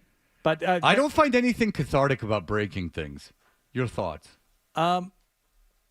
When you have license to just take something down and destroy it and do some demolition, absolutely. Yeah, I don't find that like the idea of like you could take a baseball bat to a car doesn't appeal to me. I took apart a big desk. I don't know. This was probably a year and a half ago, and got it out of the house, and it was still in. I had disassembled it as much as I could, but the drawers, were still constructed and were really heavy. I took a mini sledge to that thing. Wow, was that awesome. It felt great. Yeah, what I like to deconstruct and disassemble and destroy is hate. Well, I thought you were going to say nachos. Deconstructed nachos. Deconstructed chicken parm. Oh. Deconstructed nachos, wouldn't that be queso dip? No. You only have what? Your nachos are just chips and cheese? So there would be then a bowl of like jalapeno and a bowl of beans? Yes. Deconstructed chili. Any normal cuisine or menu item, deconstructed is automatically high end. Wait a second. Just deconstructed. Wait, what did you say? You had an idea for something. Deconstructed chili, Fred. That was my idea. Deconstructed, you said what? How much more time do you need? All right, baby. Deconstructed chili. Yeah. Wow, it really. Please refresh the page to hear the sounds. And with that, we'll get to the stack.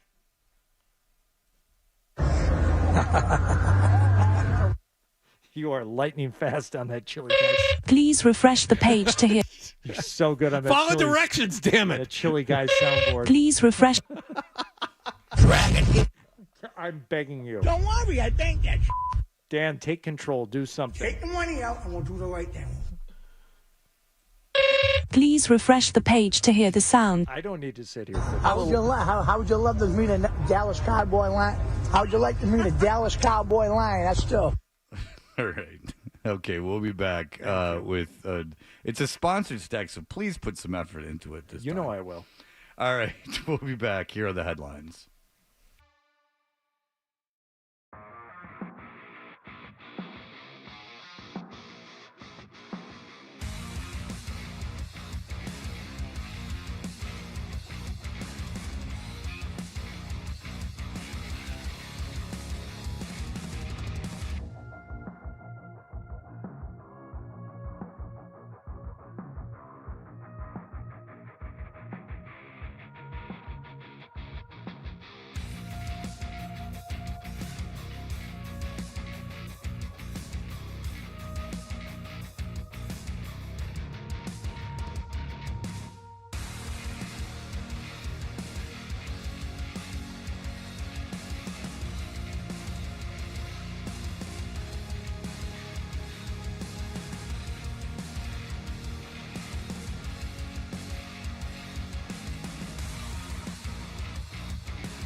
Hey, everybody. We're Toucher and Hardy. The Stack is brought to you by Best Ford in Nashua. We're looking for great deals on new Fords.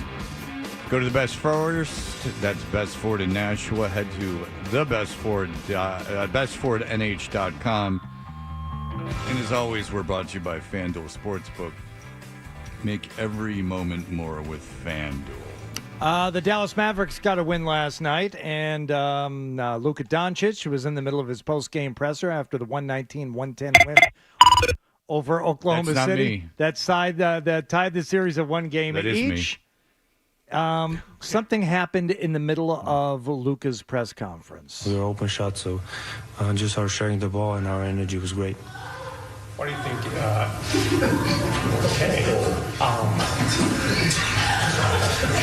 Okay, moving on.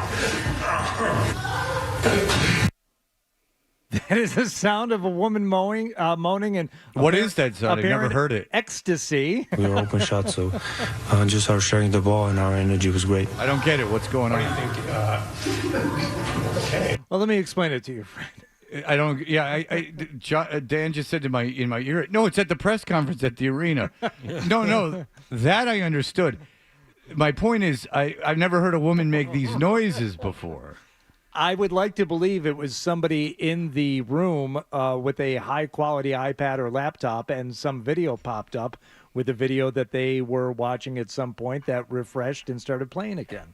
That would be my explanation. A video of what? Coitus. So that's the sound of coitus? Sometimes, yes. And you can find that on the internet? Yes, believe it or not. I find it very difficult to be a sports beat writer would be walking around with any kind of porn I know. available on his mobile devices.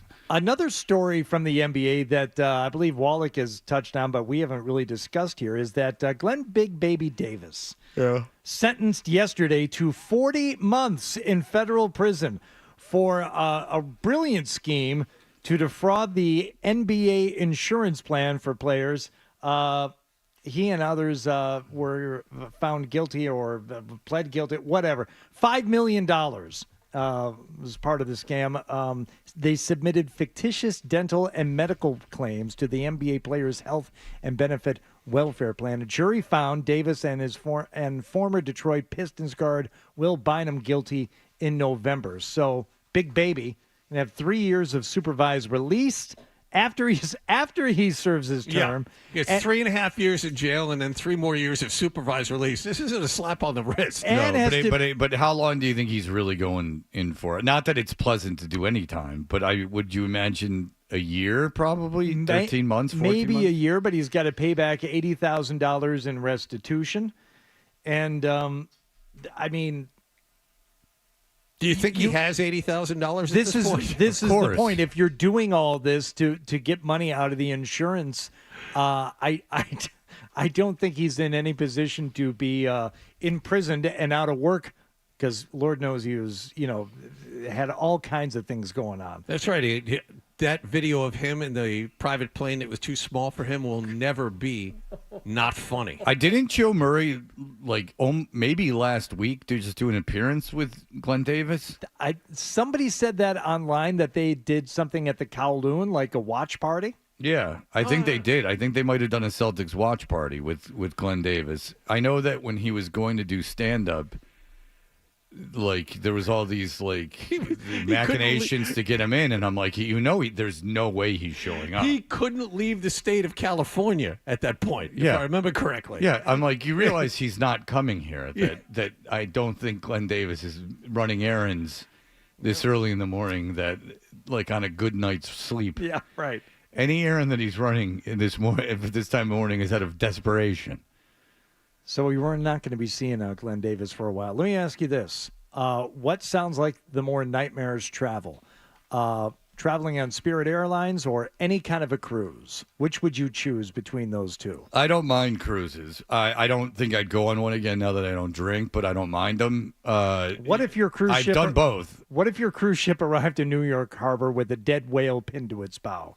And, was that a Carnival cruise? Because a Carnival cruise is the Spirit Airlines of the sea. No. Again, like you'll dock next to other cruise ships when you dock at ports, and you'll know by the smell of hepatitis and vomit that you are next to a Carnival Cruise Line. Well, this happened to the MSC Meraviglia when it returned on Saturday. That's not even a real good boat. Like that's like a mid-range boat at best. Okay. Yeah. It looks like they don't even win my fantasy league. It looks like a pretty big ship. Sailed into the Brooklyn Harbor on Saturday with a 44-foot-long sei whale. S-E-I is how it's spelled, affixed to its front. The Geneva-based cruise line confirmed the incidents, quote, with deep regret. And the whale was then towed to New Jersey for the animal version of an autopsy, which is a What a wonderful cruise. Where are we necropsy. going? We're going to go to Brooklyn, and then we're going to turn around and take you to Jersey City. Well, that's just the whale. That was the dead whale that had to be taken to New Yeah. Jersey. But they found that the whale had broken bones in its right flipper, tissue trauma to the right shoulder blade, and a belly full of blood, according to the Washington Post. Okay. You got to now. Scott Zolak just joined us in studio. I know what Zoe will say because he said something similar when all those fish died after the oil spill in the Gulf. And it's their. It was the fish's fault for living where there was oil. Swim And away. I assume you're going to say to the whale, "Watch the boat." Yeah, get out of the way. You see the front of the boat? How it like what you don't understand these cruise ships? It's obviously pointy in the front, but then there's this massive bulge like underneath the water you can't see that's out in front of where it cuts the water. Well, you're a sailor. You sail Sure. on the wind and the water Well, and the yeah. waves. This is actually ahoy. It's an SEI whale. I think it's very rare. Oh, very rare species. So endangered? Yeah, I don't think it's totally endangered, but it's a very rare Unless, rare yeah. But you would say to the Damn whale, get whales. out of the way. Get the hell out of the way. Dang whales. No, you don't see that boat coming. You can see that boat coming. How about the whales that fall on the boat? You see the whales that breach and fall on boats? Oh, yeah, it happens every once in a while. It's an accident. I only bring it up, the comparison to the Spirit airline, because there is another video Spirit's of, hell. of another fight breaking out on a Spirit airline, to which I say, what did you think was going to happen? Both the passengers involved in the fight have been banned from traveling on Spirit Airline in the future, which means they're going to have to go back to boxcars and whatever form of travel they were using beforehand. Yes, and then my son left. He was really little, and he left his security blanket like on the plane, like around the plane. And I went to the baggage claim, because you can't go back in, through security. I went to baggage claim to the Spirit Air, and I've never had a woman, as I walked into a room, look at me with more contempt than she was eating, and she looked at me and was like, and then did not happy to be working for that airline. It was I don't you know what, I'm going to say that they're not happy to be working, but I walked in and she did not address me. I was the only person in there. She was eating food from a kiosk at the airport. Oh yeah, and she did not pay attention to me for, I'm not joking, maybe 5 minutes. She just sat there ignoring me. Just me and her. Hoping you would leave. I tried to fly Spirit precisely once. The flight was delayed hour after hour after hour, and at midnight, that's when they finally canceled the flight. And, I mean, there's people there in strollers and babies, and everyone rushes their way down to the Spirit counter, and I just inherently knew there's no one going to be there. There's no one is going to be there to help you. Do you know this is not a lie? This is or a fairy tale. The old CEO of Spirit Airlines used to have hate mail tacked up on his wall with like funny little messages that he wrote under him. Like he took great pleasure in like people's aggravation with him. Hi, Scott. How you doing? What's up? What do you guys got today? Oh, God. Obviously, after last night, Ty Anderson's going to join us in studio, get you ready for Bruins tonight. And this is just it's a long week. Games every night. Party, you had your big thing last night. You donated money? Yeah. As you hosted? Yeah. What a man. What a guy. You would have done the same thing. I thought about that. Depends. You're right on it, because it's about that moment at that time when you get the mic back. Yeah. And what's the vibe in the room? And that was the The vibe. person's like, and you got to do it too. And you're like, Plus, Peter Brady's there, and I mean, what are you going to do? Not impress Christopher Knight? Did he say it's time to change? No, he did not. Damn it. I think he would have, though. I think his voice has changed, so he could probably get through that. All right. Thank you. Everyone have a great weekend. That'll do it for us. Bye. More Toucher and Hardy on the way on the Sports Hub. Hi, guys. Jim Murray here. For many people, gambling is a pastime. For